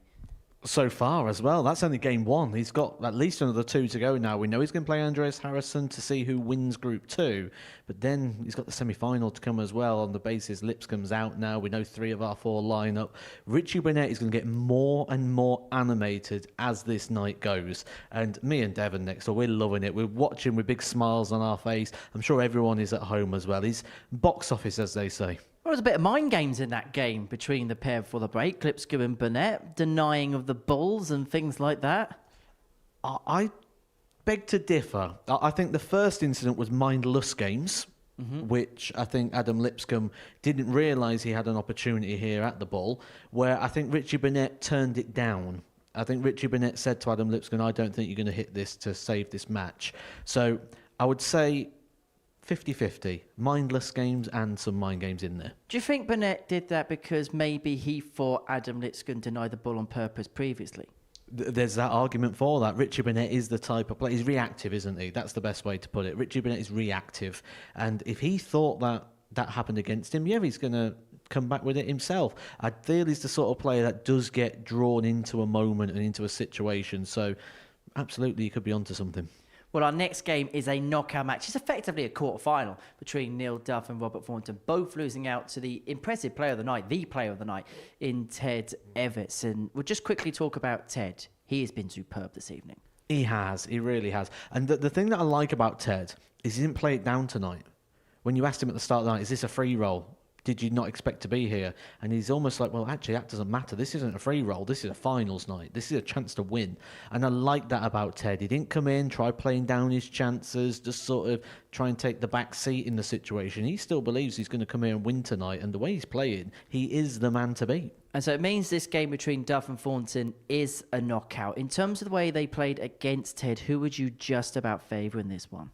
I think purely on his record on a Saturday night, the demons may wake up here for Robert Thornton. He's not been successful here before. We know Neil Duff has.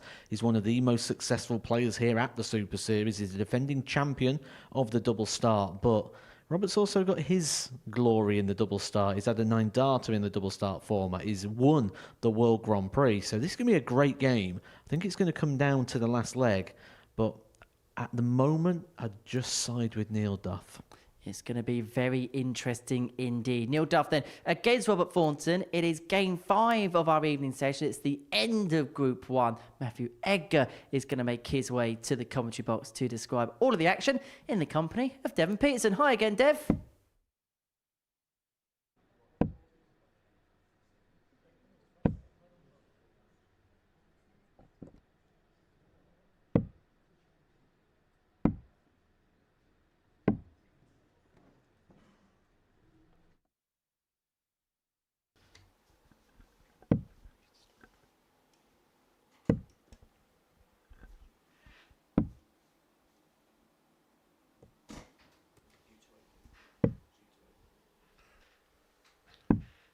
And we are back. It's Robert Thornton versus Neil Duff. Both players here. This is a fairly straight shootout now.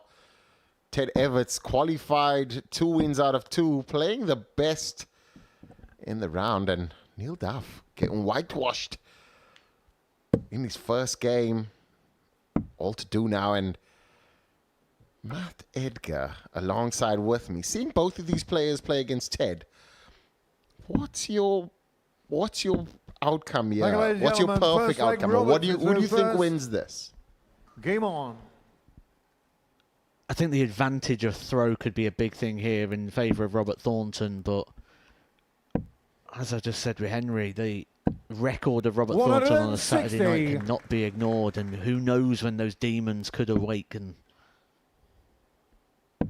It'll be a good game, this. Good quality game. 2 quality operators. 160. I don't think this is a game where nerves or pressure are going to play a part. This is going to be down to who hits the most. 140. I've actually never seen Neil's start of his throw, and he started off like a bit of a Bobby George-esque, taking it from the left eye over to the right. But Robert Thornton now just looks like he's 140. really into this game. He had a tough game against Ted, got it all 2-all, had the 92 checkout, stealing it away, but having it all to do in the last leg. But 140, Robert wow, 61. power scoring, yeah, and Robert Thornton after 9 on 61. Could this be 11? 11 darter to open, and that's to hold through. He'd love to certainly repeat that and take Neil Duff's throw as well. That was focused, and gritty and determined there for Robert Thornton. And the danger potentially is that he can't keep that level of concentration where it is. We've seen Robert Thornton in the past, if 3 darts, if 6 darts go awry, starts getting on his own back. He needs to stay here. He needs to stay where he is in this comfortable, controlled aggression. 43.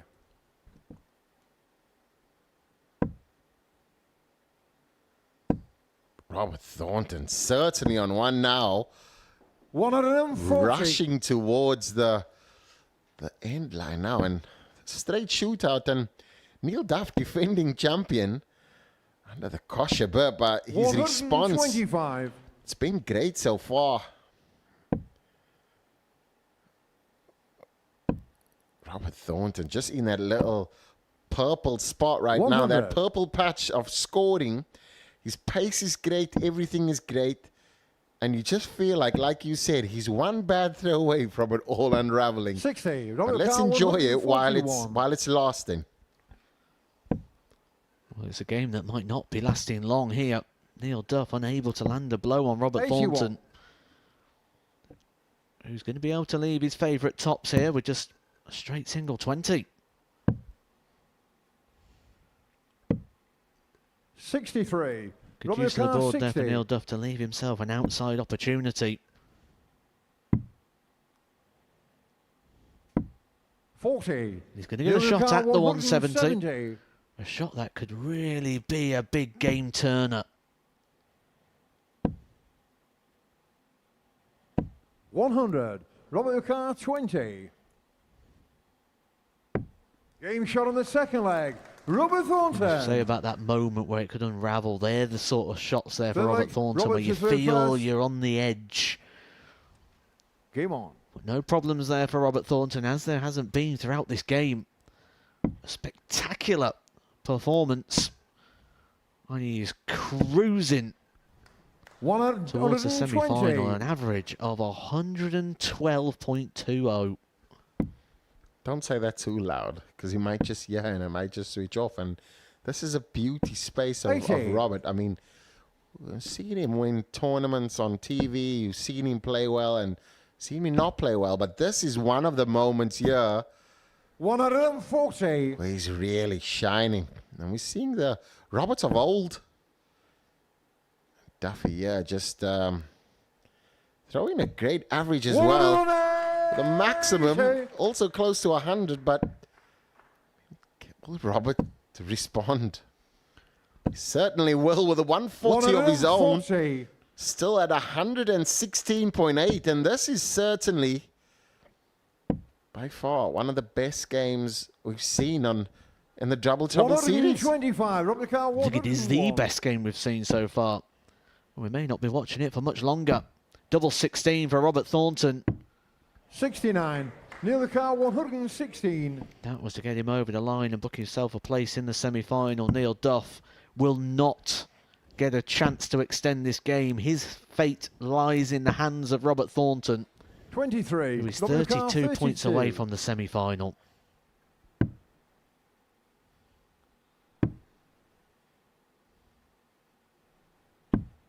28. 3 well-thrown darts, 3 darts on the wire. 93.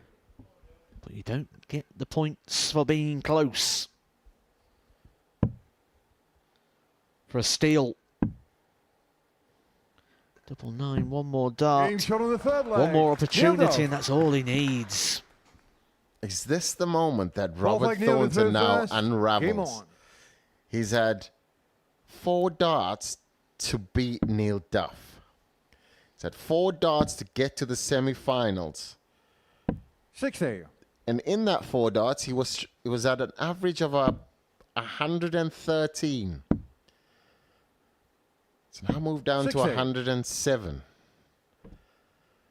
Now, we'll see what kind of Robert Thornton turns up.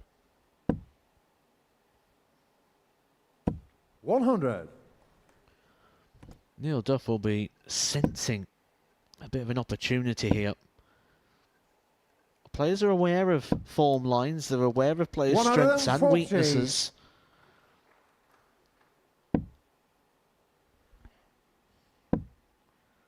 Duff will just be thinking, hit him hard, serve him 100. up, test him.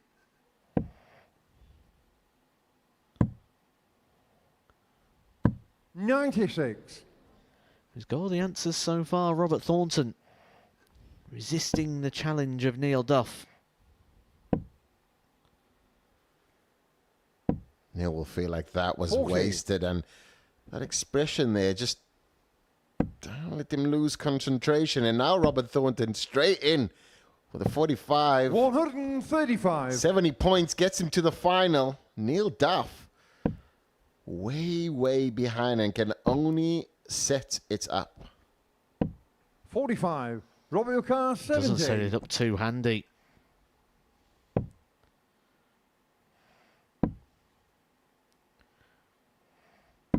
Game shot of the Robert match. Thornton Robert at the fifth Thornton. time of asking has got the job done. A very good clinical performance there from Robert Thornton. A fantastic 11 darter got him underway, which really set the tone for the game. Neil Duff exits the stage and exits the tournament. He will not be able to defend his title. Didn't do too much wrong. He just ran into one there of Robert Thornton. An average of 105.26. That is the best we have seen so far this week. Andreas Harrysson did have that crown. Maybe he can get it back. He's coming up next against Richie Burnett.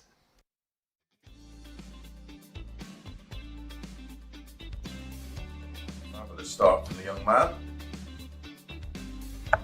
Right. World Youth Champion. Oh, what a response that is from his father.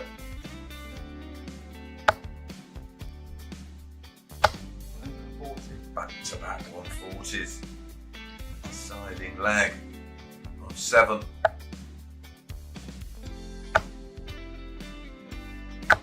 My goodness, back-to-back 180s. Well, we've seen 2 9s in last year's Modus League. Seen a couple of 10s.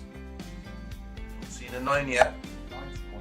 In the Online Darts Live League.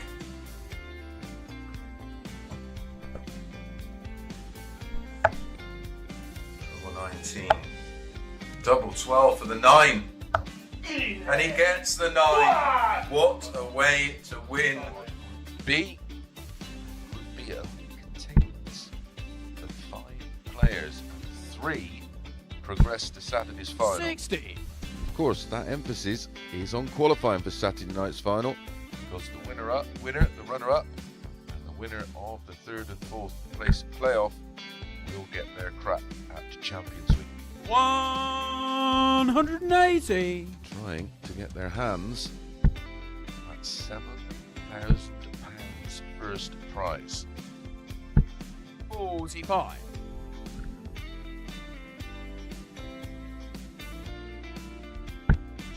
Some of you on the forums are here.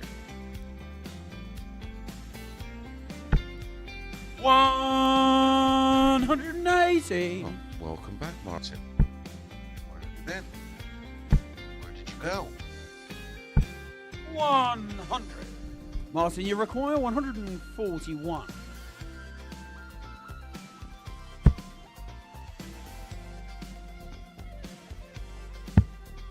Double 12. Game Absolutely shot leg. outstanding Martin from Adams. Martin Adams as he hits a 9 darter. Welcome back to the Modus Super Series, where before the break, Robert Thornton booked his place in the semi-finals and in some style hitting the second biggest average in the history of double start darts, 105.26 in a 3-1 win against Neil Duff. So the defending champion is gone. This is a straight shootout to see who tops Group 2. And watching this one in the commentary box is Andreas Harrysson against Richie Burnett in the company of Devon Peterson and Matthew Edgar. Thank you, Henry. Yeah, I think this game's got a lot more on it than we're making out here, and the winner of the group does get the opportunity to throw first in the semi-final. Game on. I think this week more than ever, where we've dropped down from our usual best of 7 format to the best of 5, you chuck in the double start format as well. I think the importance on having the throw in the semi-final cannot be understated. 96. So true, Matt, and you've seen that as well. And with the way the players are playing now, I mean, that first dart, the check-in percentages here by these players, phenomenal. Both Harrysson and Richie. Adam Lipscombe, 47. Completely eliminated, beaten by both. And now it's just a tussle for position. And it's an important position in the final, in the semi-finals as well. 96. Which is going to be... It's the composure of Andreas Harrysson versus the balleting antics of Richie Burnett. Do you think Andreas gets ruffled by this? I don't think anything ruffles Andreas Harrysson. 100. He just seems so calm and collected about everything he does. That's on and off the hockey. You just watch, though. If you look at the eyes of 60. Andreas Harrysson there in the background, he is sort of looking what the opponent is doing. Sometimes players prefer just to look down and not be aware. So he's certainly got a feast through his eyes when he takes on Richie 100. Burnett. Richie Carr, 158. Richie now has an opportunity. This is just a hold throw, and he has to set it up. Might need to find the treble 18 right now. 92. Finds the wrong bit, and you see that expression there because he knows Andreas is a ton checkout machine. He's got double 18. Oh, and that's on the wire. Richie Carr, 66. Richie Burnett now has an opportunity to hold his throw. That would have been an early break and certainly a magical opportunity. But here now, Richie 2 darts at double 18. Wants to surely go inside of that dart. And he goes too far in. Andreas Carr, 36.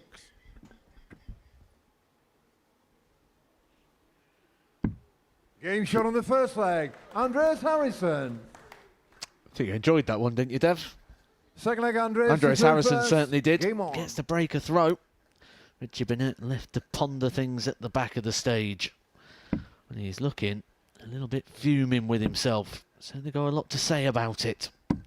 No score. That's a rare miss there from Andreas, but it's the Richie Cam that we need. Matt suggested. I think that would be a Netflix series on its own. 36. Really, really animated character, and Richie Burnett there fluffing his lines and giving Andreas an opportunity. An easy, straightforward opportunity, and you knew that he wasn't going to miss there.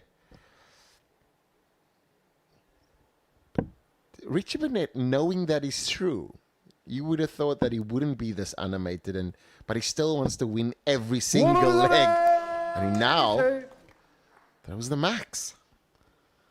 Guess that's why he has won a world title. World champions just think differently. 140. You want to win everything. And once you've got that mentality, it just never dies. Still picking up titles in 2024, Richie Burnett. Despite 81. being 57 years old.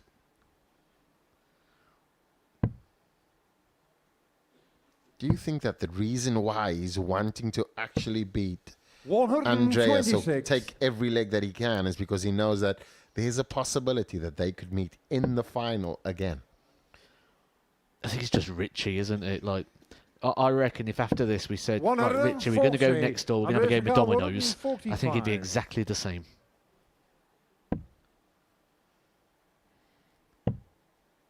That could have been an easy 145 there. And now he needs to just reshuffle. Richie now on 64. 123. Richie O'Carr, 64. And a breaker throw. So far, it's been a break for Andreas. He'll certainly have one dart at the double 16 now. He Game gets shot the on one the dart second and there's a leg. break, and you Richie can just Burnett. tell he wants it. A little nod of appreciation Looked there. like Richie to throw first. Will he go back to the speaker Game and on. rub it? Not this time. That was a great breaker throw, and we're back on throw.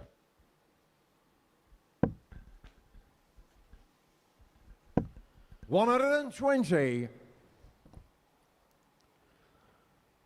57 years of age now, Richie Burnett, but I think he's going to be one of those players that will play until he physically No score. cannot throw a dart. I don't think there's ever going to be a day where Richie Burnett chooses to no longer be a dart player. One of those players that darts is in the blood. 140. He's not done too bad out of the game. Over £400,000 in prize money, but when you take a look 80. at what he won for that 1995 World Championship, just £34,000. Total purse of that World Championship, £138,000. When you think about what the modern day is, Richie Burnett probably 100. feels he wishes he was in a different era in his prime. Certainly has the game, but it's just the age that 60. kind of goes Richie O'Carr, against him. 141. You can just tell he's just still a winner through and just wants to win. And now on a 1-for-1, goes for the 45 there, and now needs to just leave it 90. handy. Andreas nowhere, but Richie will be just holding throw here. He's got about a day and a half to take this 51 out. 140. Richie O'Carr, 51.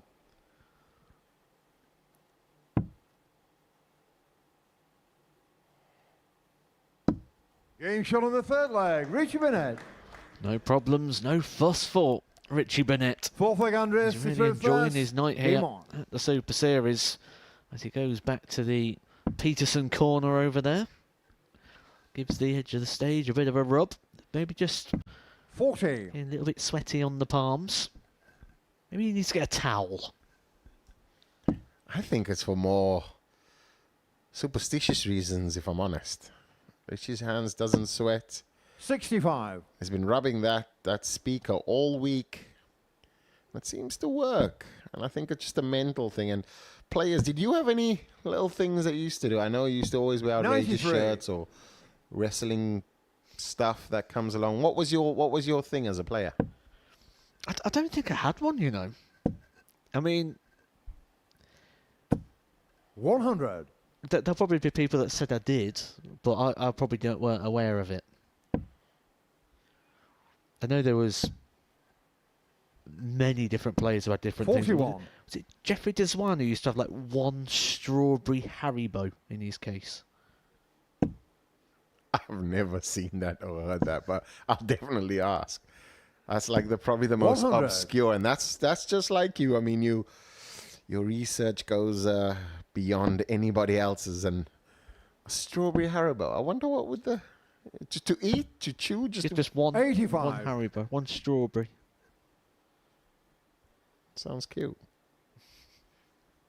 Back to the action here. Richie Burnett knows that he has an opportunity. Harrysson certainly not on, and trying to work it out. You can tell there by his expression on his face, 84. trying to work out what he's doing wrong, because his performance so far in this last probably year, he's been exceptional. And this 58. game now, Richie O'Carr, he's just not 152. able to kind of get around that. Another big treble now, double 16. 120. On the wire, but has another chance as Harrysson is not on the dance floor. Not sure he fully believed Paul Hinks. He checked it 3 times. But he's got 3 opportunities, 3 darts 60. Richie to top 32. the group.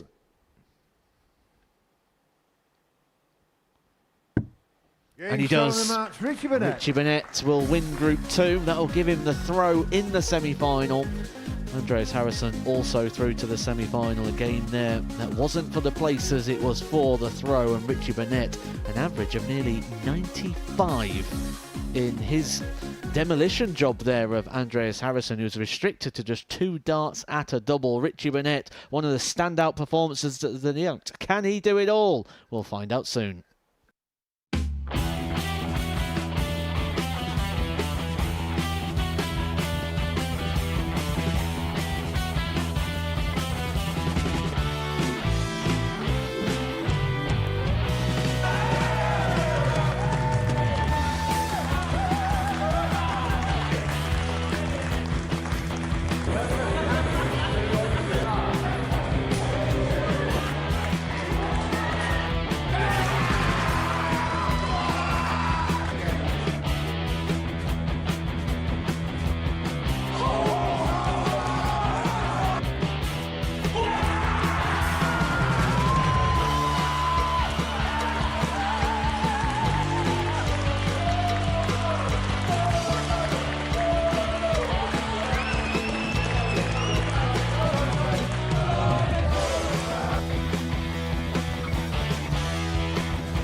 Welcome back to the Modus Super Series, where the group stage worth of action here, finals night of Double Trouble 2, has been complete. We've been watching all the action in the company of Devon Peterson in the commentary box. This is what we've seen so far this evening in our group stage worth of action. It's been quick fire. I haven't seen a 3-2 so far yet. It's been a smattering of 3-0s and 3-1s throughout the course of the Night League campaign. Devon Peterson is alongside. But let's talk about the players then that have been in action this evening and kick off with Ted Evetts, because he has been the player of the night so far. 2 averages in excess of 90. He has looked in the groove. Yeah, I think it's down to the opening. I mean, he started five out of his 6 games on solid opening on the tops, and that really has been the game changer. His scoring has been great.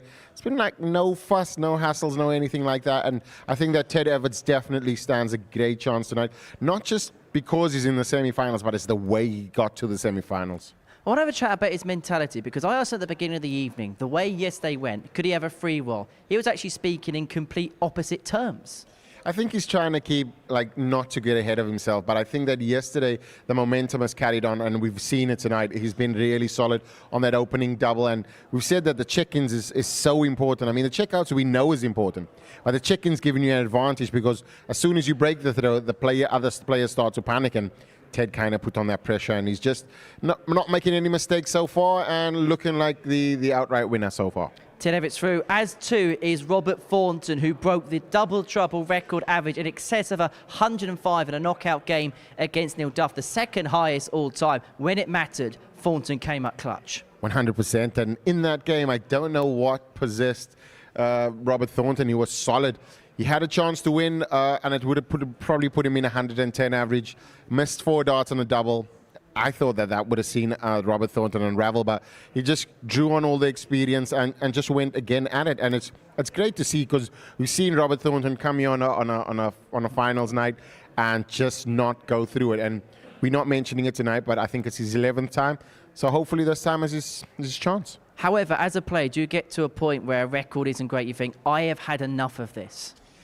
I think he's been here so many times that he does not care. It's not that he doesn't care to win. He doesn't care about the record. He knows that he's going to get his chance, and when it presents itself, he'll take it. So I feel as though that last game, the first game is not so much, but the last game itself, it just gave me old Robert of late. You know what I mean? And I think that looking at the way in which he performed, scored, it's going to be tough, and it's going to be tough for Richie. Well, in the other group, Andreas Harrysson made his way through. He's looking to complete the set this evening. He's won a regular week. He's won a Champions Week. He's looking to win a Specials Week here as well. What have you been so impressed by with Andreas this evening? I think it's more his composure, though. He's not flustered. He's not flappable. It looked like that in the Adam Lipscombe game. The one thing that I did see is when he's distracted in front of him, it shows with Richie Burnett obviously doing all the Richie Burnett antics, but it's not to put the play off, but you can be drawn into it. And I saw like his concentration changed a bit, but I think that his composure will get him through, and he'll quickly just have a talk to himself and kind of pull himself together. Is his biggest strength himself, Andreas? 100%. I think that having that and managing emotions, he looks like a stone cold, just killer, solid, doing things simply the way he knows. It's just step by step, nothing complicated, nothing like that. And I think a game as simple as darts, us players, we complicate it so much when we're standing behind another player. So I think he's doing great in that perspective, and I think that he could probably, Ted Evetts and himself is going to be a fantastic game. What's been your thoughts on Richie Burnett so far this evening? I said that he's going with the flow, playing happy. He's averaging really high. That last game was a 95, and against a player like Andreas is very tough to do, because you kind of know that you have to be at your very, very best. And when Andreas broke him, I thought that could kind of spell the worst, but Richie Burnett was back into it and stayed in it. And I think that that's the thing. He's now has that resurgence. He has got that fight. I think that it's the 4 players, I couldn't. If you asked me who was going to win tonight, I couldn't say, because all of them have their strengths and they're all playing to it tonight. We know what my next question is going to be. Who's going to win tonight? We'll park that for now, because we're going to have a look at next week's players, because week 1 of the next series is going to be a very, very interesting one. We're going to see Neil Duff, Steve West, Bradley Brooks. They've all made Champions Weeks in 2024, all going toe-to-toe in the first week's worth of competition. And what do you think the dynamic's going to be as well, playing the first week, opening up the curtain for a brand new series? I think it's the same. It's business as usual. It's 501. You're playing normal straight. It's no special week. I think Steve West is certainly on that cloud, just getting married as well, and just winning after that so soon after, and also coming back from a massive hip injury, surgery operation. Yeah, and you're looking at that and you're just telling me the way in which he is interviewed before about the PDC and all of those things just seems as though he's now at the point where he's very comfortable. He understands that the Modus series is where he wants to be and how he wants to play, and he's doing his very best. He's been one of the very best players that doesn't have a tour card, and he's showing it continuously. The action gets underway Monday morning from 9:30 here on the Super Series YouTube channel. It's going to be me and Dev in the commentary box for it as well. But to the semi-finals here tonight, it kicks off with Andreas Harrysson up against Ted Evetts. Probably 2 of the standout players this evening, going toe-to-toe. And that's the beauty of the kind of nights that you have on finals night. Everybody's really good, but you look at those 2 players, similar demeanor. I think Ted obviously on the early rounds of his career, Andreas on the back end. But you look at the kind of opening. It's going to be a tough one. It's going to go to the wire, and I think that if there's an early break, it's a 3-0. If there's no early break, it's to the wire. Is it simply down to those double-in stats when it's so close? 100%. I mean, that's the difference between going first and throwing your first dart in and having that opportunity to throw the 160 versus hitting it with your last dart and giving your opponent an opportunity to come in behind you. I mean, that's crucial. Those first 2 darts are the most important. And in terms of the other semi-final, well, these are 2 real characters going toe-to-toe. Thornton against Burnett. But there'll be no surprises, will there, about one another? No. They've played each other so many times over the years, and I think that we need a Richie Burnett cam. We're going to have to get a Robert Thornton cam, and I think that there's going to be a lot of animation, a lot of groans, a lot of moans, but it's going to be fantastic. Basically, we need to get another camera up, is what you're saying. That's exactly what we need to see, yeah. Devon Peterson's been here one night and he's already trying to double our budget. Devon, thank you for now for your company. So, semi-final number 1 is about to get underway. It's Andreas Harrysson up against Ted Evetts. Oh, he needs double 16 now for the 146. Gets the 146. Beats Neil Duff, 3-0 defending champion. Another. And it is, it's job done for Andreas Harrysson. He's done him dirty with the tops. Thank you, ladies and gentlemen. Welcome to the Modus Live Lounge for the Double Trouble 2 semi-finals. Our first semi-final of the evening. Please welcome on stage, it's Super Ted Evetts, and his opponent, Andreas Dirty Harrysson.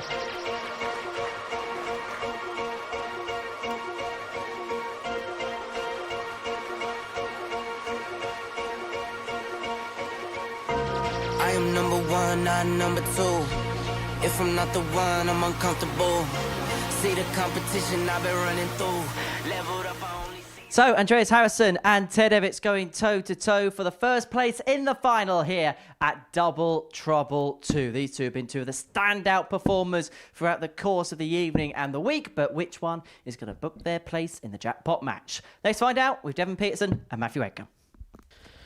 Good question, Henry Deacon. Which one will book their place in the jackpot match? We'll find out over the next 10 minutes. Ted Evetts has been picture perfect so far tonight, winning both of his games, beating Neil Duff and Robert Thornton, averaging around the 92 mark for the evening. Andreas Harrysson did go down in his last game, that a 3-1 defeat to Richie Burnett, but the timing of that came at a time when Andreas Harrysson already knew his fate, he knew he was already through, and that was just a matter of minutes ago. That was the last game of that. Is there a possible play here that maybe Ted's been sat around for a bit longer than he'd hoped, where Harrysson is straight back to the stage? I think, considering how he played yesterday when Scott Mitchell done the exact same, I think that benefits Ted because he has an opportunity to gather his thoughts. He knows who his opponent is, and he just focuses on what he's been doing right all night, which is that chicken. 80. And so far, he's been really, really stand out on their double tops. And Andreas will know that. And now we'll see the composure come in. 100. Well, Andreas Harrysson was asked at the very start of the night, how much have you played this format before? He said maybe once before in his entire life. Ted Evetts grown 60. up on this. And when I saw the lineup for Double Trouble, Ted Evetts was a name that stood out for me on the basis of just knowing Ted's personal story, that he's been playing this sort of format from about 13 85. years old. But is that testament to it's just darts as usual? Because Ted, Scott Mitchell beat Mason, he wouldn't have been here. And Harrysson, by not playing this format of the game, 60. has certainly shown dominance. So, not much about experience, but it's also about just the kind of play and the kind of form you're in and the strength in your game. If it is about finishing, 59. then it's just playing the reverse. And we see there Jeff Smith, the man all from Canada. But yeah, I think. Let me ask you this: do you feel as though playing this kind of game or this format for such a long time gives you an advantage? I do. I really do. It's a distraction. 60. We've Ted seen Ricard, players before 161. forget about the fact of starting with a double. We've seen Ted tonight with a clear game plan. If tops doesn't work, he goes straight over to the double 16 to the 19s. But this is to the ball. Andreas Harrysson nodding along in the background. He thought it was going to go, and he was right. Ted Evetts has been superb this evening. Game on. And he has now just given us the best checkout of the evening. The 161 to go alongside the 146 he took out in his opening game against Neil Duff. He's up for this. No score. Speaking about the Andreas game before this, and him approaching it in a certainly different way, do you think that losing that game before this, and in the manner that he lost it, 32. will have a follow-on into this game, which it seems like slightly? If you remember during that game, I said to you that we don't have the ability 63. to turn on and off concentration like a light switch. You need to stay within that moment, stay in that zone. Because when you start coming out of it, it's hard to go back in. 127. Ted Evetts there, opting for a smoother throw and not the robotic throw. Didn't know he had 2 levels of his throw, did you? 100. Evolution of the Ted Evetts game. It's very easy to forget how young he is as well. 27 years old, and I think it's because he burst onto the scene getting his tour card at such a young age. What he did on the development tour and getting himself into events like the World Championships. 43. Got plenty of years ahead, and I do feel like this is a year of discovery for Ted Evetts, because he didn't really play too many darts before getting to the Pro Tour. Getting to discover the world of darts, see what's outside the 128. 57. Adam Lipscombe getting to see what's outside of Double Trouble Finals Week, enjoying the action. 100. Seeing who's going to lift the crown. Ted Evetts now in a great position here to break the Andreas throw, but he needs to find the treble. If he does not, 60. It's a let-off. And now Andreas will need to make sure that he leaves it handy, because Ted Evetts took out a 161. 43. Ted Ricard, Could he make it 144. back-to-back 10-plus checkouts, Matthew? Well, it's on. Little bit of a kiss of the barrel there. 88. Just costing him the second Andreas treble Ricard, and 152. nearly giving Andreas Harrysson a bit of the 144 back. Harrysson taking that out in game number 2 against Adam Lipscombe. But Ted Evetts has 100. been superb Ted on Ricard, getting in on 56. tops. So we expect to see him going to close out on the same target. Game That shot is on a the second very leg. important Ted dart. You Evetts. can see how much it means to Ted Evetts. The reason being he's broke the Third throw leg, Ted to of throw Andreas first. Harrysson. He's now got 3 legs, 3 Game on. opportunities. 2 of them will be with throw to book his place in the final of Double Trouble 2.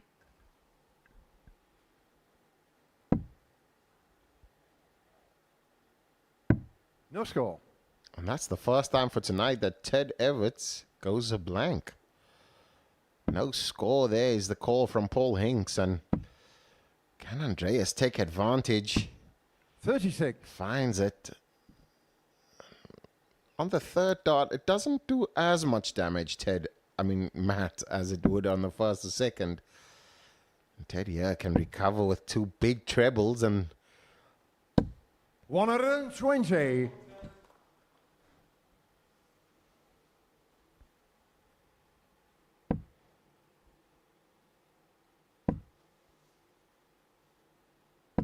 $100.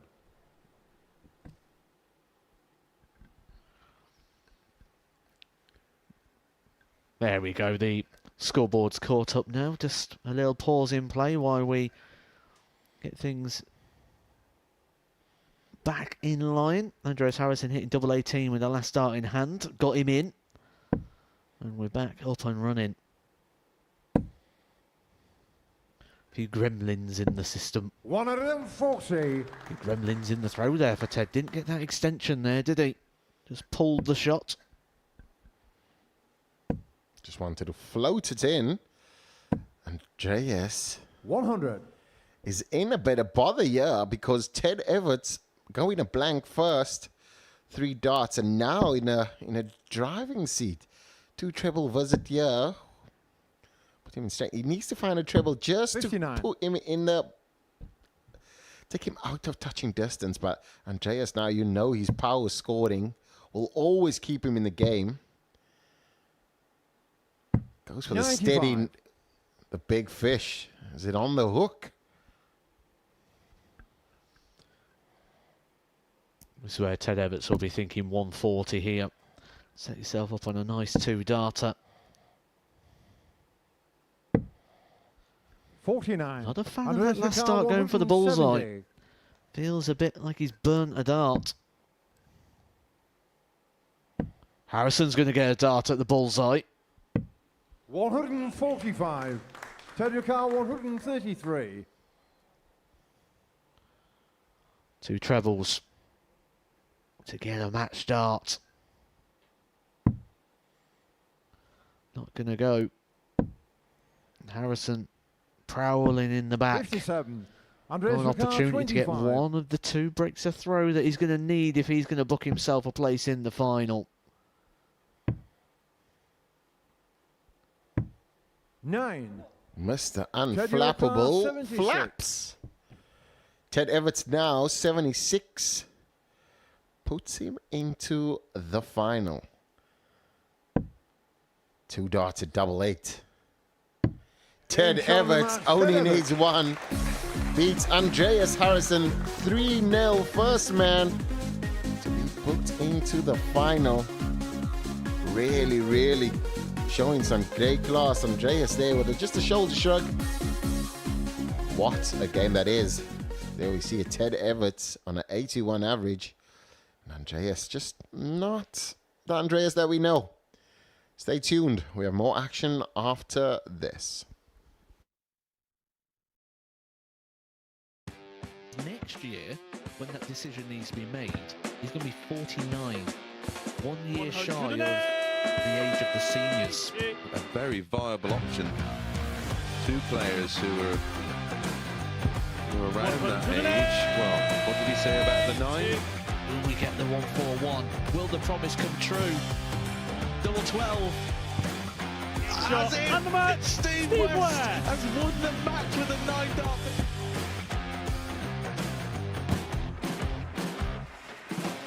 Harrysson has kicked off the last leg in perfect style. It's everything, really. Oh, he's timing this well again. 180. With a 9-darter, treble 19. Treble 15 leaves double 18. Andreas Harrysson to win the game in perfect style. Hauled himself out of it. Yeah, it was something that Henry actually said in jest that I was quoted as saying Jared Cole is one of the most, sounds a bit fishy, blends, you know, my grandpa Mark Salmon. Do you? On a 177 and a 180. He's on a potential 9-darter. Come on, Jared. Yes, you beauty! Nice and high, and has now got the game back into his 100 own destination, and wow, the momentum is with him. Here we go. 108. I wouldn't have said it. Don't jinx it. Yes. Yes! Double 12! Yes! Get in there, Lee Cook! Well, I think it's fair to say that the blue touch paper has been well and truly lit. 108. 6th max of the match. Oh, hang about. Hang about. It's getting ridiculous now. Can Tommy Leishman give us back-to-back 9 darters in back-to-back games. He could, you know. He could, you know. Goodness gracious me! Tony Lishman! Back-to-back 9 darters! Welcome back to the Modus Super Series, where Ted Evetts has progressed his way through to the final, getting the better of Andreas Harrysson by 3 legs nil. Devon Peterson was watching it in the contrast. We'll talk about those semi-finals in just a second, but first things first, you're going to be back in a playing capacity here tomorrow, playing in the Influencers event. First and foremost, how much are you looking forward to playing in that? I think it's amazing, though. I mean, you guys have offered an opportunity to influencers, not just darting influencers, but the very popular ones as well. And that's the kind of crowd that the dart brings. There's no boundaries, everybody's welcome. And now you put in the sport that's already popular, making it even more popular with these people that will be turning up, the influencers, and having their followers watch the game as well. So yeah, really, really great to be part of it. And it's that kind of fun event, but everybody wants to win. And you're somebody that looks at darts from every single perspective and every single mark. So how important is something like this to grow the sport generally? It's majorly important. Number one is because of the entertainment value. So you want to have audiences in the crowd and then in the seats, and that's obviously what makes sure that it keeps to be watched as well. And then people speak about the sport a lot more. There's more content sharing, and you guys do a fantastic job about that. So yeah, it's one of those events that not a lot of people thought about, and you guys are executing it at the perfect rate. Well, this is the draw for the event tomorrow afternoon. 3 o'clock start on the Super Series YouTube channel. And you're going to be paired with This Is FG. And you're going to be taking on the Whole Boy and Robert Thornton. First of all, how much do you actually know about the influencers themselves? I know, I've checked out This Is FG. I know that he was practicing with some of the old pub darts. So I'm hoping that he's not bringing them with. But yeah, I'm not a big kind of influencer guy. I know some of the guys, but not, Angry Ginger, everybody knows him. But I think that Robert Thornton, he'll be carrying his influencer to a maximum, and the way he's playing tonight is going to be a tough ask. So yeah, I'm hoping that we come through that game kind of unscathed. Should be fun. 3 o'clock tomorrow afternoon on the Super Series YouTube channel. But we've still got business to attend to here. We've still got one more semi-final. We've already seen a semi-final this evening, and it's seen Ted Evetts progress through to the final, getting the better of Andreas Harrysson by 3 legs to nil. Maybe not Ted winning being a shot, but maybe the margin of victory being a bit of a surprise? Yeah, to a point, but I did say that it's either going to be 2-2 or 3-0, because the big part of Ted's game is his check-in, and we said that over and over. But I think that as it's going on, his scoring is becoming so much more consistent, and the 161 just hurt Andreas in the very beginning. Andreas looked, the unflappable man looked like he was flapping, which is quite uncharacteristic, but that's the sport, and that's how it is. I think that also the timing before his last game with Richie Burnett, that was a burn rubber game. He then went into that, into almost just lump mode, just relaxed, went through, wanted to focus on the next game. And that then, like Matthew Edgar always says, it's not a switch that you can turn on. Focus or concentration is not a switch. So I think that he probably created a rod for his own back and got the worst end of it. Talking about cool, calm and composed, I don't think we're going to see much of that in our second semi-final as Richie Burnett takes on Robert Thornton. I think it's going to be the most entertaining, not just on the game, because both of them are playing lovely, but I think that just the antics, the animations, I think that this is going to be the game where all the memes and reels are going to be created. So yeah, I'm going to be talking about it. You guys are going to be watching it, and it's going to be fantastic. It's going to be good fun, isn't it? Our second semi-final is between Richie Burnett and Robert Thornton, and it's high time we get the game on. I think he's wanted to lead tops, and he takes tops. I think he was handing it over to Adam Lipscombe. Of the 5-time weekly champion. It's Jimmy Van Skeen who makes the final. Thank you, ladies and gentlemen. Welcome to the Modus Live Lounge for our second Double Trouble 2 semi-final. Please put your hands together and welcome to on stage. It's the Prince of Wales, Richie Burnett, and his opponent, the Thorn, Robert Thornton.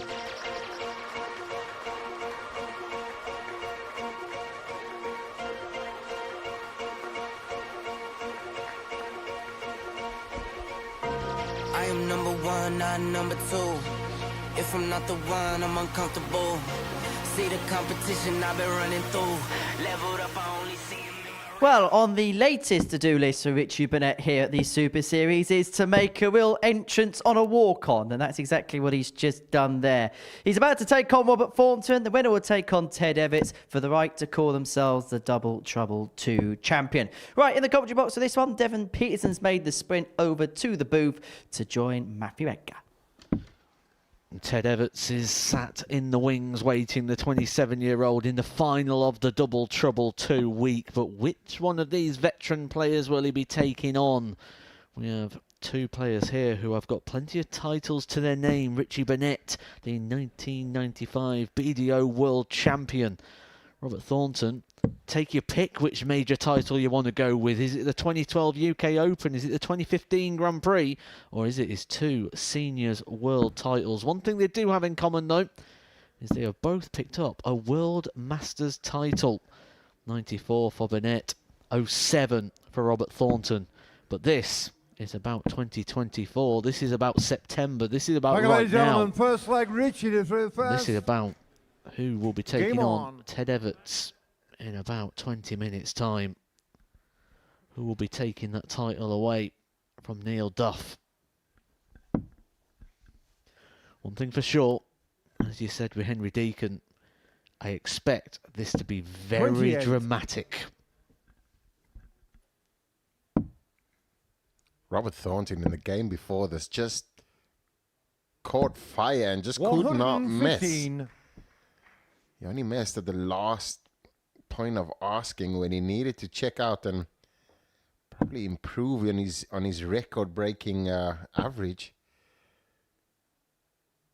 Richie Burnett, I'm 64. sure the antics have already started there. The little ballerina. I thought he was going to kneel on the hockey there, Matt, but he just stopped himself. 60.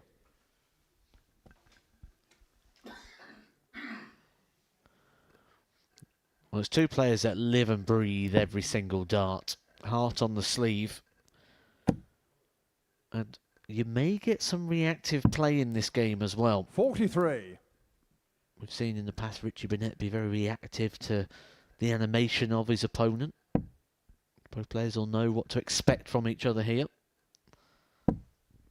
100. I think it's a big... For Richie, it's business as usual. But all his opponents...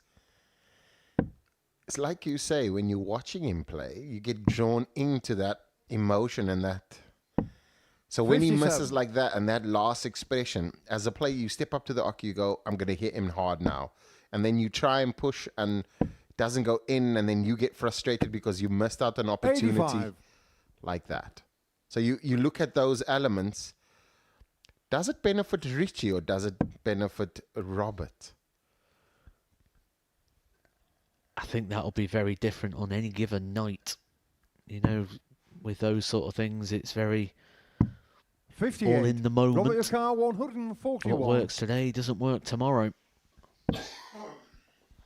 But nothing here working for Richie Burnett. Robert Thornton with time on his side, 81. and he just takes a look over there to the scoreboard to the left-hand side of him, and he'd be very, very happy to see Richie Burnett all the way back on 251, only halfway through the leg, despite having 15 darts.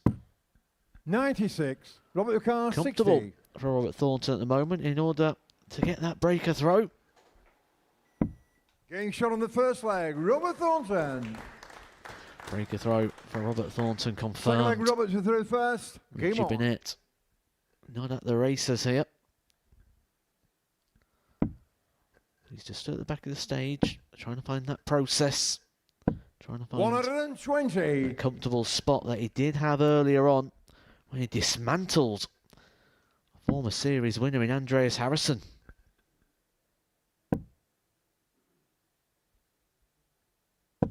Richie Burnett coming back from the magical speaker. But Robert Thornton with a maximum, as you see there, Richie Burnett just rubbing the speaker, knowing it's helped him in the past.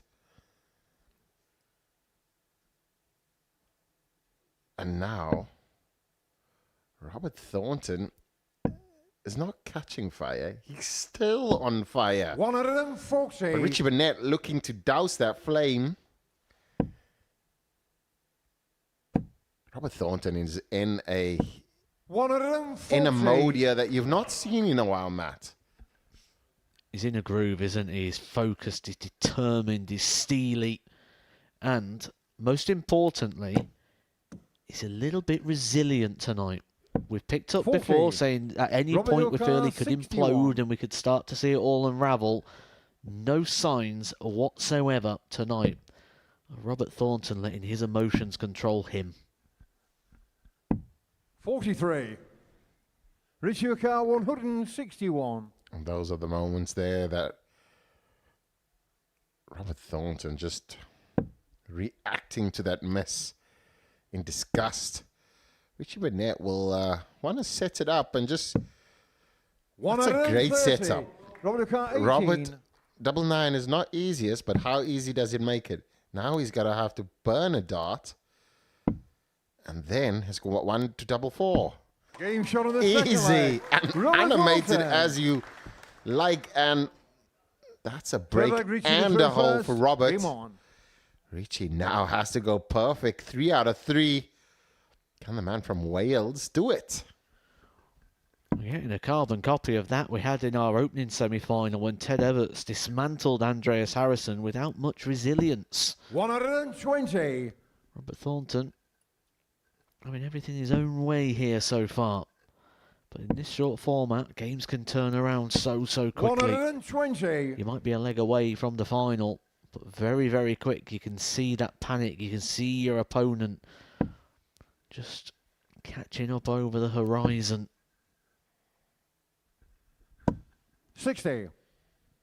I always feel like when Richie does that, he could hurt his spine, his back, his neck, just every part of his body. He could come tomorrow in a full body cast. You'd certainly make some good 76. money, wouldn't you, if you opened up a chiropractor near Richie Burnett's house?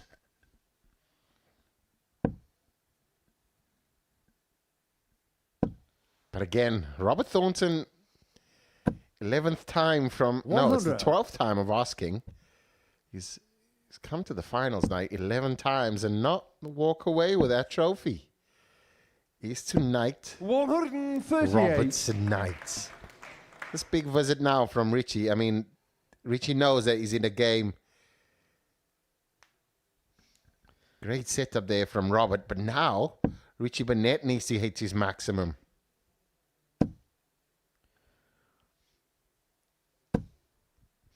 Well, it's the next best thing there for Richie Burnett. He's left himself a potential 2-darter.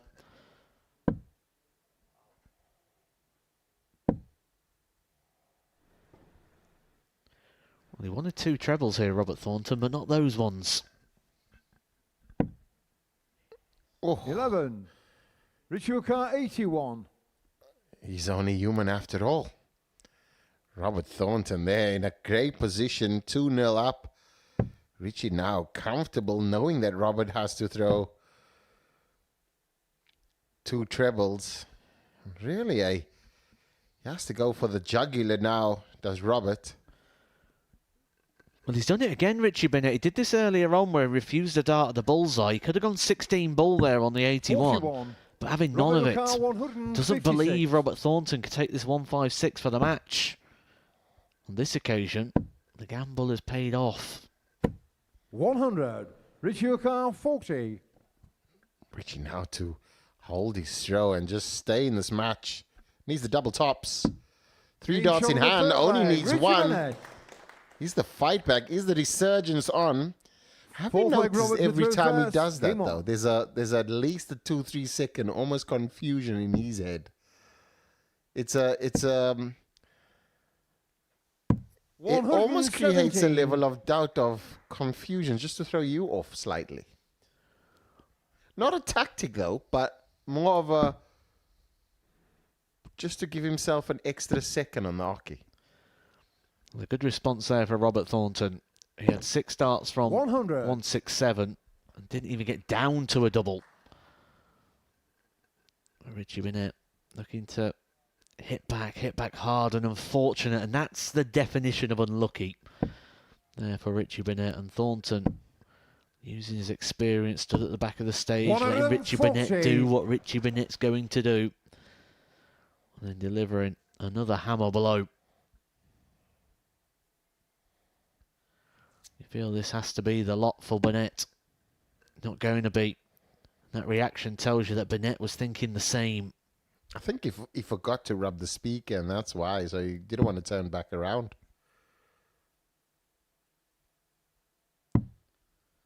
$81. Great response there from after the first start. Going to the fire, but Robert in the driver's seat. Yeah, you certainly feel like 4 trebles away from a win. 54.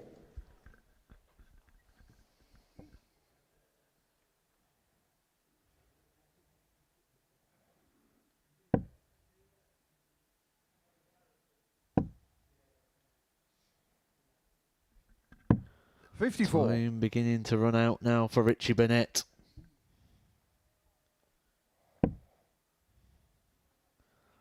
Thornton sensing the opportunity. 130. Sensing the frailties. Sensing the chance to book himself in the final, to break the voodoo of a Saturday night.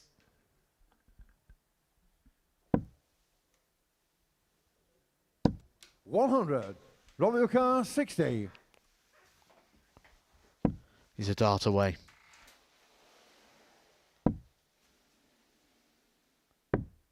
Game shot on the mark. And he lands it. Robert Thornton is through. Robert Thornton has done the job. Robert Thornton is in the final. He is 1 game away from finally picking up a weekly title here at the Super Series. He's won before in the double start format back in 2015 when he won the World Grand Prix. Can he win in this format again? Once again, a spectacular average there in the mid-90s for Robert Thornton. But can he keep that going when he'll take on Ted Evetts in the final?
Welcome back to the Modus Super Series, where the final for Double Trouble 2 is now set. Matthew Edgar's been watching every single dart in the commentary box, and this is what we have seen this evening. Our semi-finals have seen the favourite for the evening, Andreas Harrysson, depart. He lost out 3-0 to Ted Evetts, whilst before the break, Robert Thornton, on a quest to win his first title here at the Super Series in any capacity, got the better of Richie Burnett by 3 legs to 1. So Evetts and Thornton will go toe-to-toe in the final in around about 10 minutes' time. Let's begin with the first semi-final. We'll go in chronological order. Easy for me to say.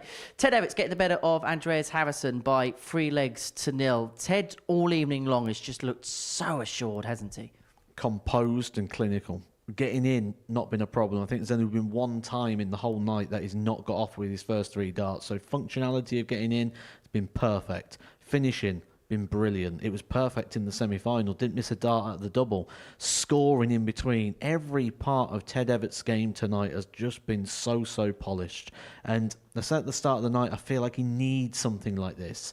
But not only to get something like this, but to get something in the style of which it has happened so far could really be a turnaround moment for Ted Evetts, not just in regards to Super Series life, but in regards to his career, because it does feel like it's stalled a little bit over the last couple of years. He'll be disappointed to have lost his card, but stepping away from the tour and being able to come to events like this, find that winning form once again like he had in 2019, I think this could be a big night in the career of Ted Evetts.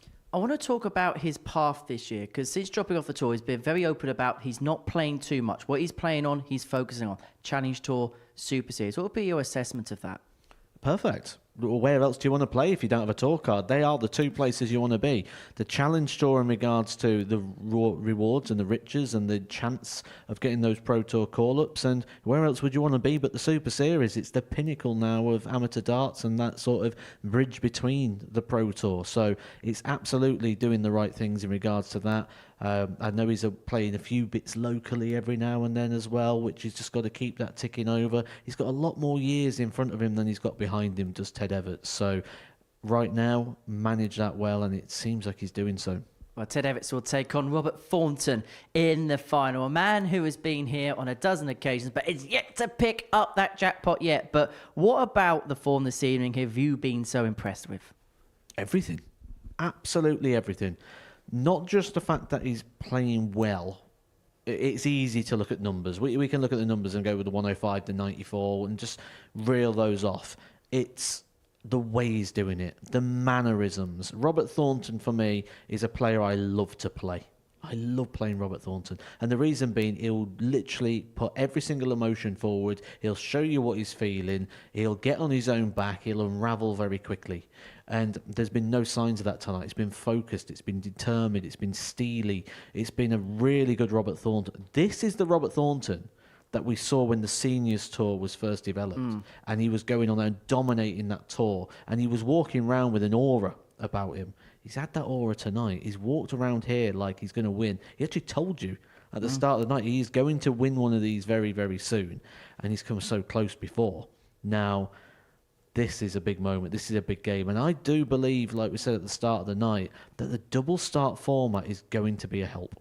Well, we'll talk more about the final between Ted Evetts and Robert Thornton in just a second, but it has been our second instalment of Double Trouble. We've had some great fun over the last 6 days or so. We've seen the wild, the ridiculous, and sometimes the forgetful over the course of the last 6 days or so. And, well, of all people to forget that it's double off, it's somebody who sits in a commentary box here, Scott Mitchell.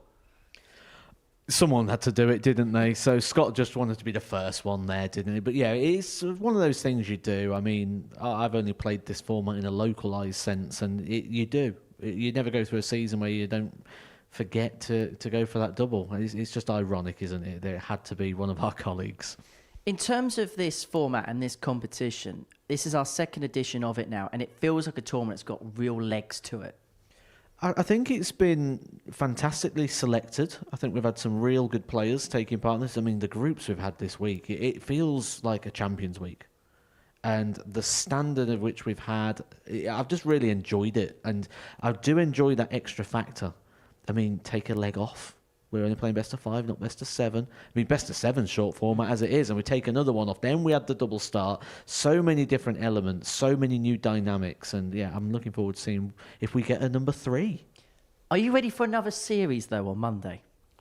Looking forward to this one. Should be good fun. Series 9 is about to get underway. Marvin Van Persie!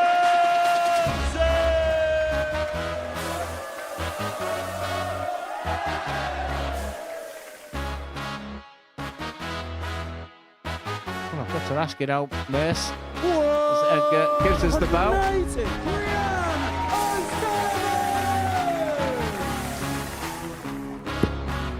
Have a bit of that. Alex Spellman. Outstanding finish from Spellman. 16, she steps back, has a good look, and nails it for a 3-0 win. What a brilliant performance from Fallon Sherritt. John Lowe dart. Flights doing the Luke Humphries finish. Ashley Coleman. The Highlander hits the heights. A 160 finish to break the throw of Burnett. Big moment. Oh, no! Fifth flag. Johnston's just been hit with a bat. This is a mammoth dart. That's a mammoth fight. That's the pitch. Here we go. One leg shootout to see who plays Sykes in the final.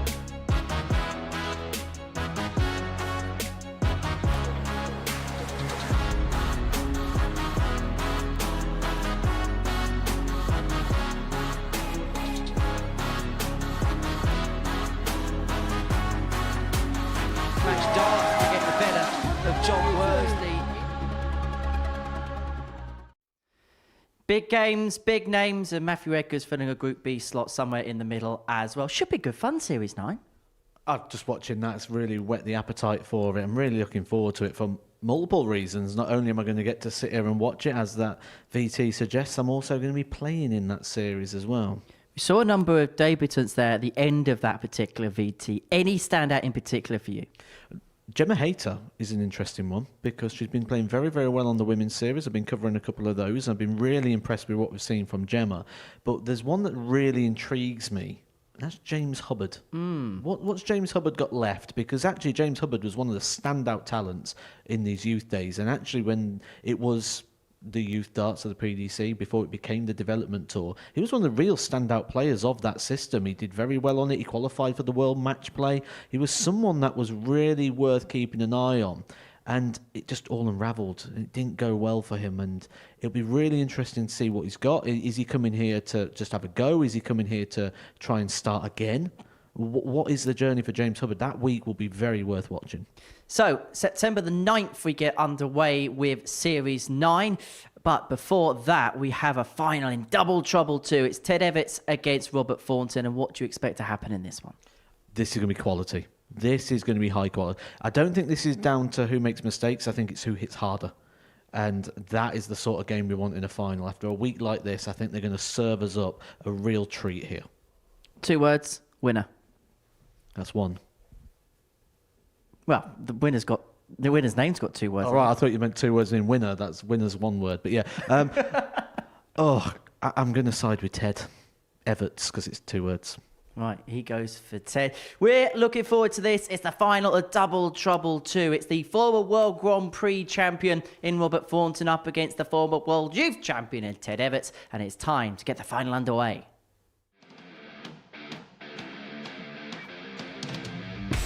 Ted Evetts only needs 1.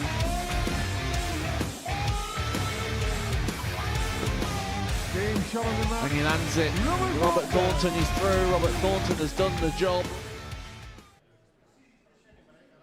Thank you, ladies and gentlemen. Welcome to the Modus Live Lounge for the Double 2 final. Please welcome, first of all, it's the Thorn, Robert Thornton.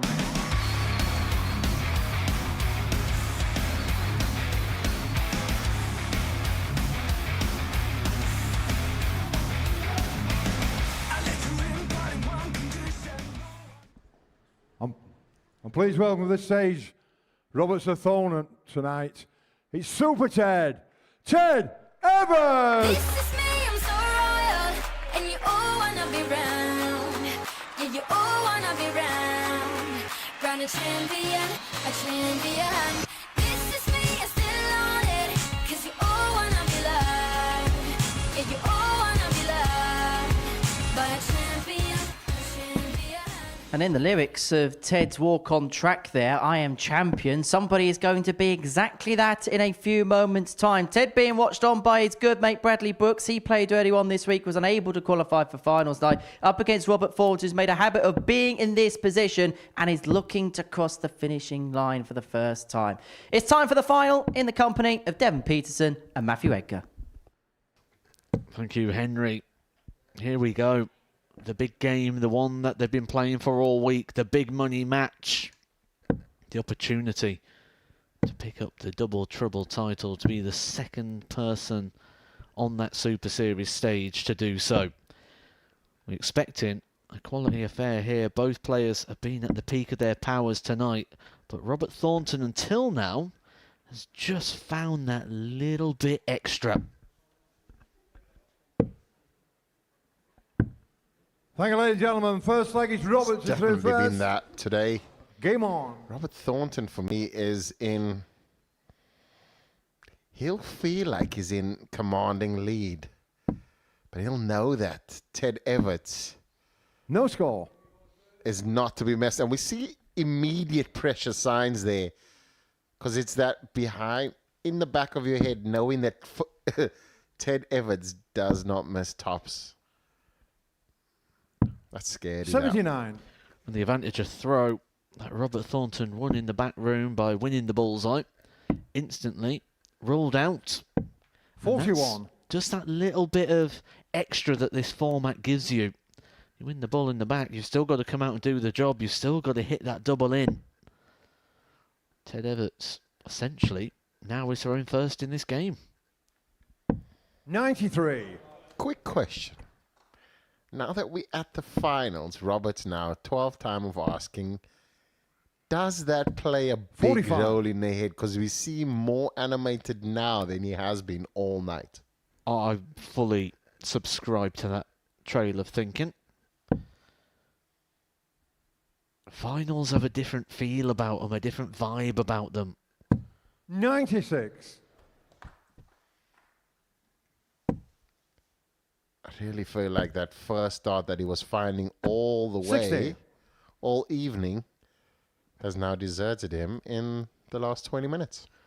And let's just look at the body language in this very early part of the game. That was a slow walk to the board. The darts was yanked out with disgust.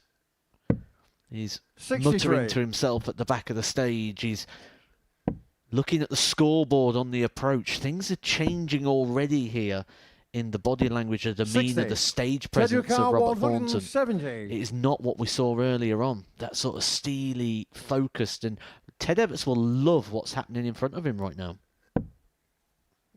Just seeing the unraveling.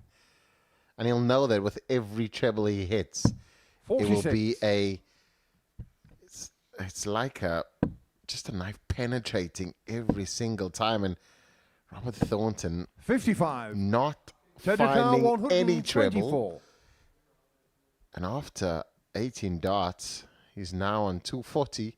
And Ted Evetts knows that he has more than 12 darts to get to this. 60.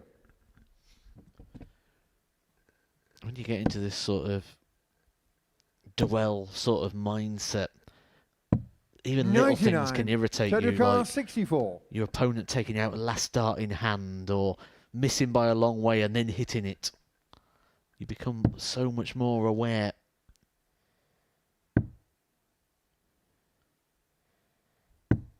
$32. Just Robert outside. 141. Robert now, 141, would be a Robert out the bag.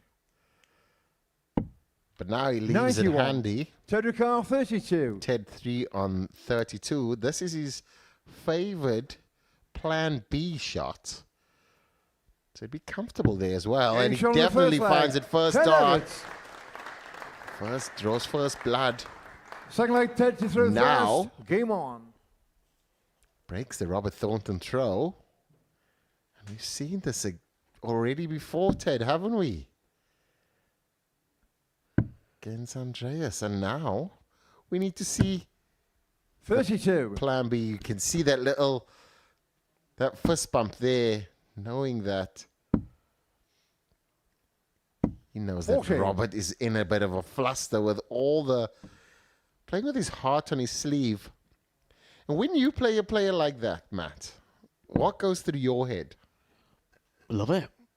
Absolutely love it. You just want to see them unravel. You want to see them throwing the arms around. And everything that he's hitting right now is just causing Robert Thornton's capitulation. 96. We spoke so fondly today about Ted Evetts getting into legs with a double start, but his checkouts tonight, when you run the numbers, he has thrown 16 darts at a double, of which he has hit 10. 140.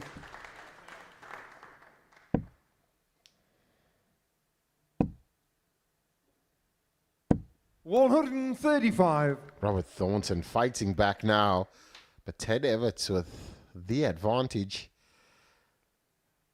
Now that's looking so inviting, and it's smooth. 140. And I love when Ted Evetts does the smooth throw because it just seems to be so much more accurate. But he has 2 throws, that's guaranteed. And 64. he'll be definitely hitting. This is a replay of the leg before, but will it the treble? Last dart in hand again. This time, will it be in the double 16? Game shot on the second leg. Ted Evetts. No problems whatsoever. Ted Evetts continues this incredible checkout percentage. Game on. 11 hits on 17 darts thrown at the double, and that is why he's a leg away from the title. But as Robert Thornton 115. got one more act of defiance.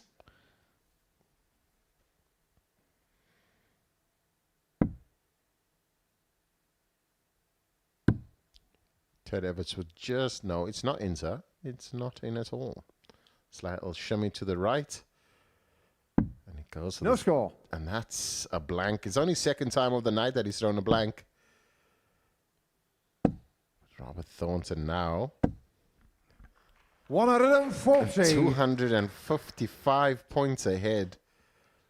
So Ted Evetts will need maximum after maximum. Put your phone on silent, please. Thank you. Somebody's left their phone on, Matt. Well, of the 3 last potential legs we've got here of this week, Ted Evetts will have the darts in just one of those 3 legs. In this situation, if you're going to draw blanks, you want to do it on Thornton's darts, not your own. 100. And I think that Ted Evetts knows that as well, maturity-wise, just been playing this game for such a long time. And like you said, I think this is where the experience of playing in his community, so he'll know all of these things. But now he needs to get away because it might be the first ever time that we've seen a whitewash. I don't think it happens, but stranger things have happened in darts. Called many things all around the country. I believe a tin hat was what it was called. 61. Robert Carr, 70. Ted Evetts part of the world.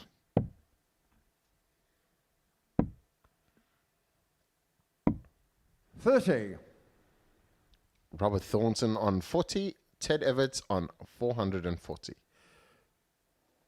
And this now just means that Robert Thornton has a lot more time on the double, but Ted now just flinging them, getting ready for his last leg or the next leg. But the game still needs to be finished here by Robert. He finds it on the double 5. He's got 1 on the board. All comebacks have to start with first. one Game leg. On. 1 leg at a time, that's all you can do.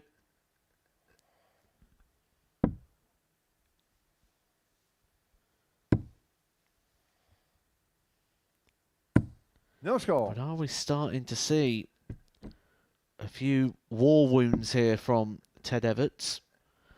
the potential of what has been a torrid time over the 80. last sort of 18 months or so. Being a bit titleless. Now being so close, but he'll feel so far away. But he's in. 100. He recovers the situation well. But as you said, for the last 18 months, 97. but I think that this week, like you said also, he needs it. He needs this win just to get his career back on track. What I have seen is his resilience, the maturity, just his belief in his ability. We see that maximum come at the right time for Ted. But Robert Thornton back in it and wanting to respond. And 140. you can tell that one leg has given Robert a bit more confidence, and he's seen Ted Evetts unravel a bit.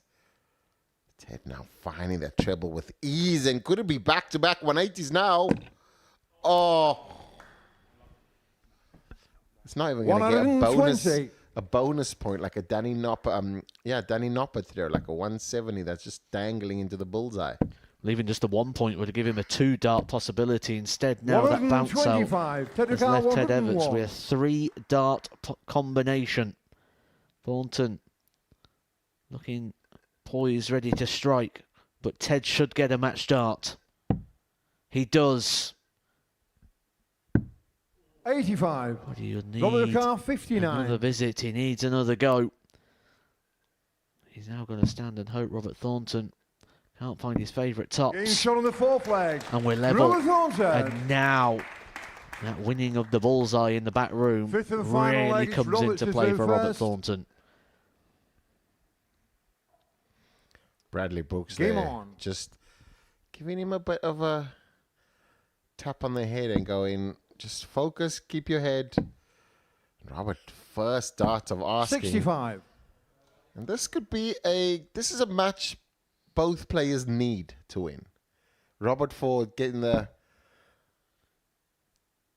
finals, getting over their hurdle, and that could change his fortunes. No score. For Ted Evetts, just to get his career back on track. But I felt like I saw like a bit of a shudder in his attempt at the 32. 100. On the 101. When your opponent's gone off with a no score, that one treble is a big, big blow. It's like opening the leg with a maximum in a normal sort of 501 standard. 60. 100 points in favour of Robert Thornton and the darts. 46. Robert might feel like there's an opportunity and want to rush to the winning line instead of just take his time. But Ted Evetts here could unravel all kinds of damage if he just hit the max. But that's as good as it gets. 20 behind now. Cue the drama.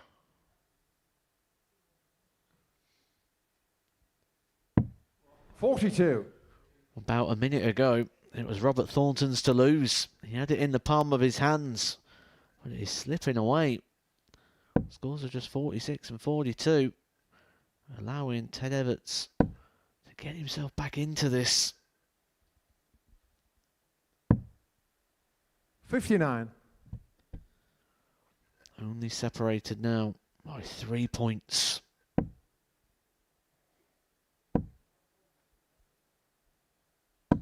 $60. This is a point where question, who wants it more? Who can manage the emotions better? Both players just losing that. Ted questioning himself then. 31. This is a big point to you though, is when you in that position and it's going wrong, it's often very hard to kind of bring it all back together. Oh, absolutely. Robert Thornton finds that one big shot. Normally what happens is one player finds it, the other player finds it at the exact same moment. Ted needs a treble He needs to find some red. 100. Robert Carr, Gives him a 67. chance. He's in striking distance should Robert Thornton not be able to take this out.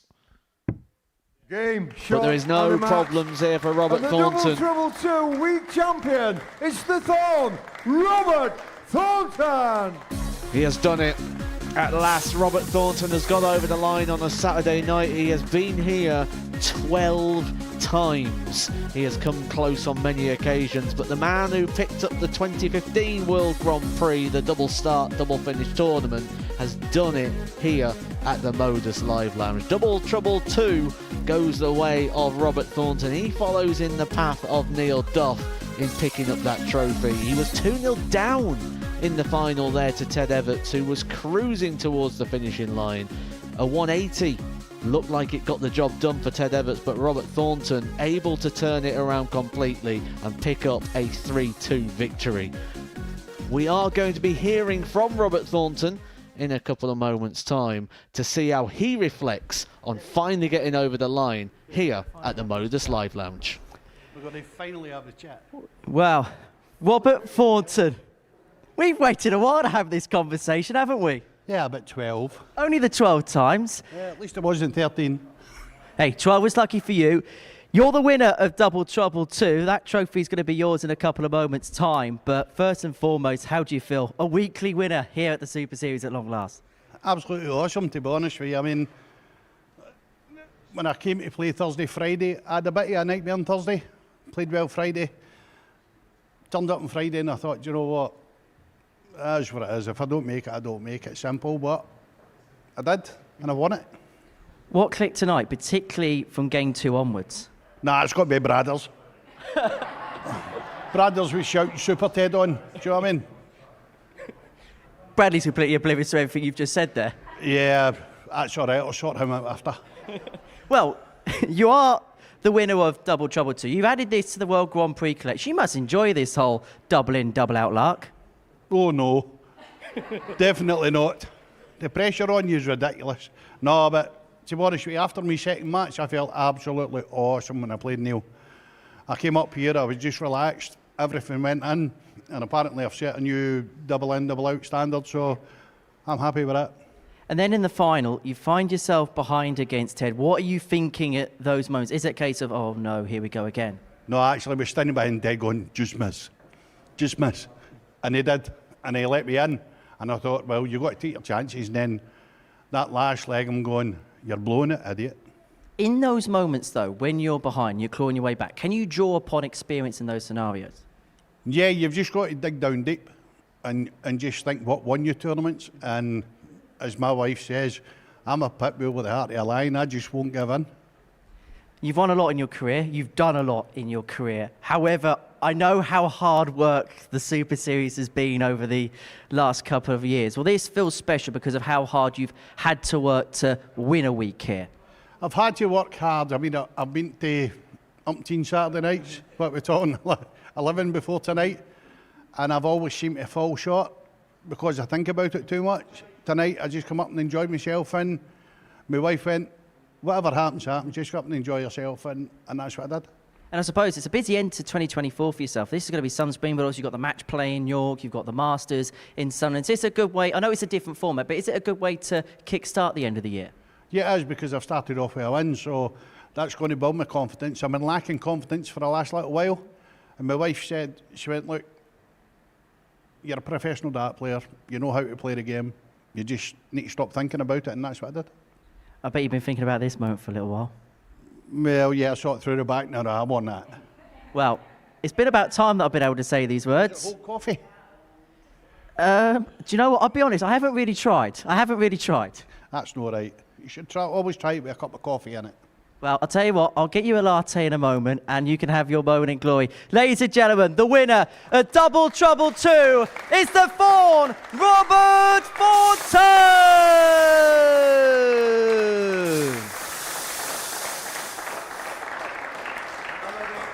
Well, Robert, as you can tell, a very, very happy man.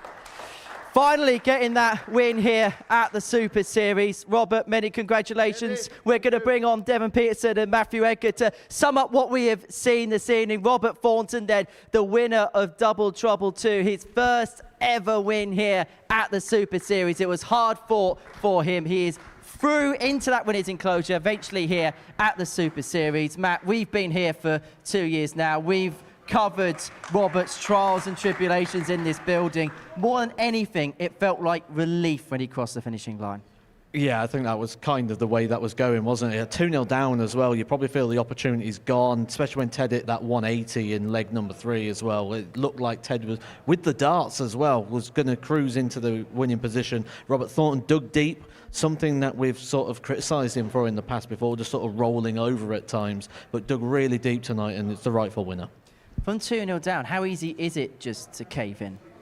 I think it's harder for the player that's ahead because he knows that he has to battle and make sure that he actually goes over the line. So there's loads of demons to fight there. But Robert Thornton, I mean, he's been in that position so many times. You don't really learn from your mistakes. But he needed to make sure that he doesn't make any. And I think that in kind of Ted's defense there, he was making all the mistakes. The last 3 legs, we've seen Ted not go off with the first or second dart, which was uncharacteristic of tonight. But that's the pressure that the final brings. That's the pressure that the last 18 months of Ted Evetts' career has been so far. So I'm sure he'll walk away, take the positives away, but I'm sure that Robert's fairly happy about that win. It was interesting. I crossed Ted as he departed the stage, as I came on stage to interview Robert, and he said 2 words to me, and he said, 1 dart, and that's how close he felt he was tonight. It was probably the darts before that, like Devon said, the getting off was the real strength of Ted and let him down at the most important moment. We was on commentary saying that leg where he is missing 8 darts to get in, it's okay on the Robert Thornton throw, but what you then start to do is you start to tick off the chances. He's got 3 lives, and then that's 1 gone. Then the 1 goes when you got the darts. Then you feel like you're up against it because Robert Thornton becomes favourite. Then he kicks off with tops on the opening dart. So it all sort of unravelled very quickly, but he still had those opportunities. He just wasn't able to find that extra treble in that last leg. Could it be one that smarts with Ted, this defeat? I think it's going to be a kind of an understanding, and it will tell in his maturity, though, is because Ted would have felt like you said, a free roll happened tonight, but he didn't want it to be seen as a free roll. He wanted to be that player that came here and actually had an opportunity to win. He gave himself that opportunity, and then just at the final hurdle, he missed. And that's tentatively simply because he's not been in that position in the last 18 months or not picking up titles as often. So that confidence of winning games, winning trophies is not with Ted at the moment. But his tenacity to come back in games, into tournaments. I mean, if I was him, I would take loads of positive from that, and that minor negative, I mean, just learn from it. Well, that's the story of the final. The night as a whole has been absolutely spectacular. Thornton, only one on the scene, actually broke the double trouble average, 105. All in all, it's been a really, really good night's worth of darts. I don't think that's just fair on the week there, just to single out tonight. It's been a fantastic week. We've had a great lineup all the way through. There's been loads of battles, loads of stories, and let's hope we can have this format back again. I'm sure we're going to see that format again, and I'm sure Robert Thornton will be hoping to defend that title again. He's won the Grand Prix, he's won this. I actually said, did he enjoy double in, double out? He hates the pressure, but I tell you what, he's not half bad at it, is he? Yeah, no doubt. I mean, Robert Thornton, a professional for so many years and still showing that he has the ability to come through. His top match, I mean, against Neil Duff, we saw some great averages. But just seeing that he could, when he said that he's been thinking about it too much over the period, we saw in that Neil Duff game where he wasn't thinking, but steely-eyed, just focused and stayed just within the moment. So staying present is probably a challenge for Robert, but I think that if he does that more often, he'll be a victorious all the time. And I mentioned in that interview, Robert, there's a big end to 2024 for him. He's got the World Seniors match play in York next month. He's got the Masters in Sunderland. He'll be going for a 3rd World Championship, I'm sure, at the Circus Tavern in February. This could be, even though it's a different format to everything else that we do play on tour, this could be quite the springboard for him. This is the time of year to play well, because it's not just the PDC that have all their majors and the end of seasons. They're on every single circuit, the ADC with their global championship, the WDF with Lakeside, as you say, the seniors, not just with the World Championship, but with the match play and the Masters. The Masters on the WDF, I could literally stand there and reel off big opportunities at the back end of this year for all players on all different formats. So this is the time of year to start playing well. This is the time of year to knuckle down, and that could be a springboard for the rest of the year. Just finally, Influence event tomorrow. You're playing in it. Looking forward to it? Yeah, 100%. I think we have a good chance. The only thing is we're playing the winner, the person that won tonight, so Robert Thornton and his partner. So yeah, it's going to be challenging, but we're going to have fun with it. And you're in the commentary box alongside Cam Crabtree tomorrow. Looking forward to that? I'm really looking forward to sitting down and just watching the action again. The last one was so entertaining, a real success, and I think we're going to get another real good quality day of darts. Any influence to hit a 180, yes or no? I think Murphy has been showing a lot of these things online, so I mean he's one of the players that I'll probably look to see throw 180, but yeah, if outside of him, I don't think so. Certainly not the first 3 darts like last time. That's surely not going to happen again. Gents, enjoy tomorrow. Enjoyed your company tonight. That is it from us here at the Live Lounge in Portsmouth, where after all the trials and tribulations, Robert Thornton is finally a champion here. Doubles, no troubles for him. We'll see you tomorrow for the Influencer event. Hang on a minute. Wow! Oh my God! We're not going to need that. Oh gosh. High face is through. It's Charlie Murphy!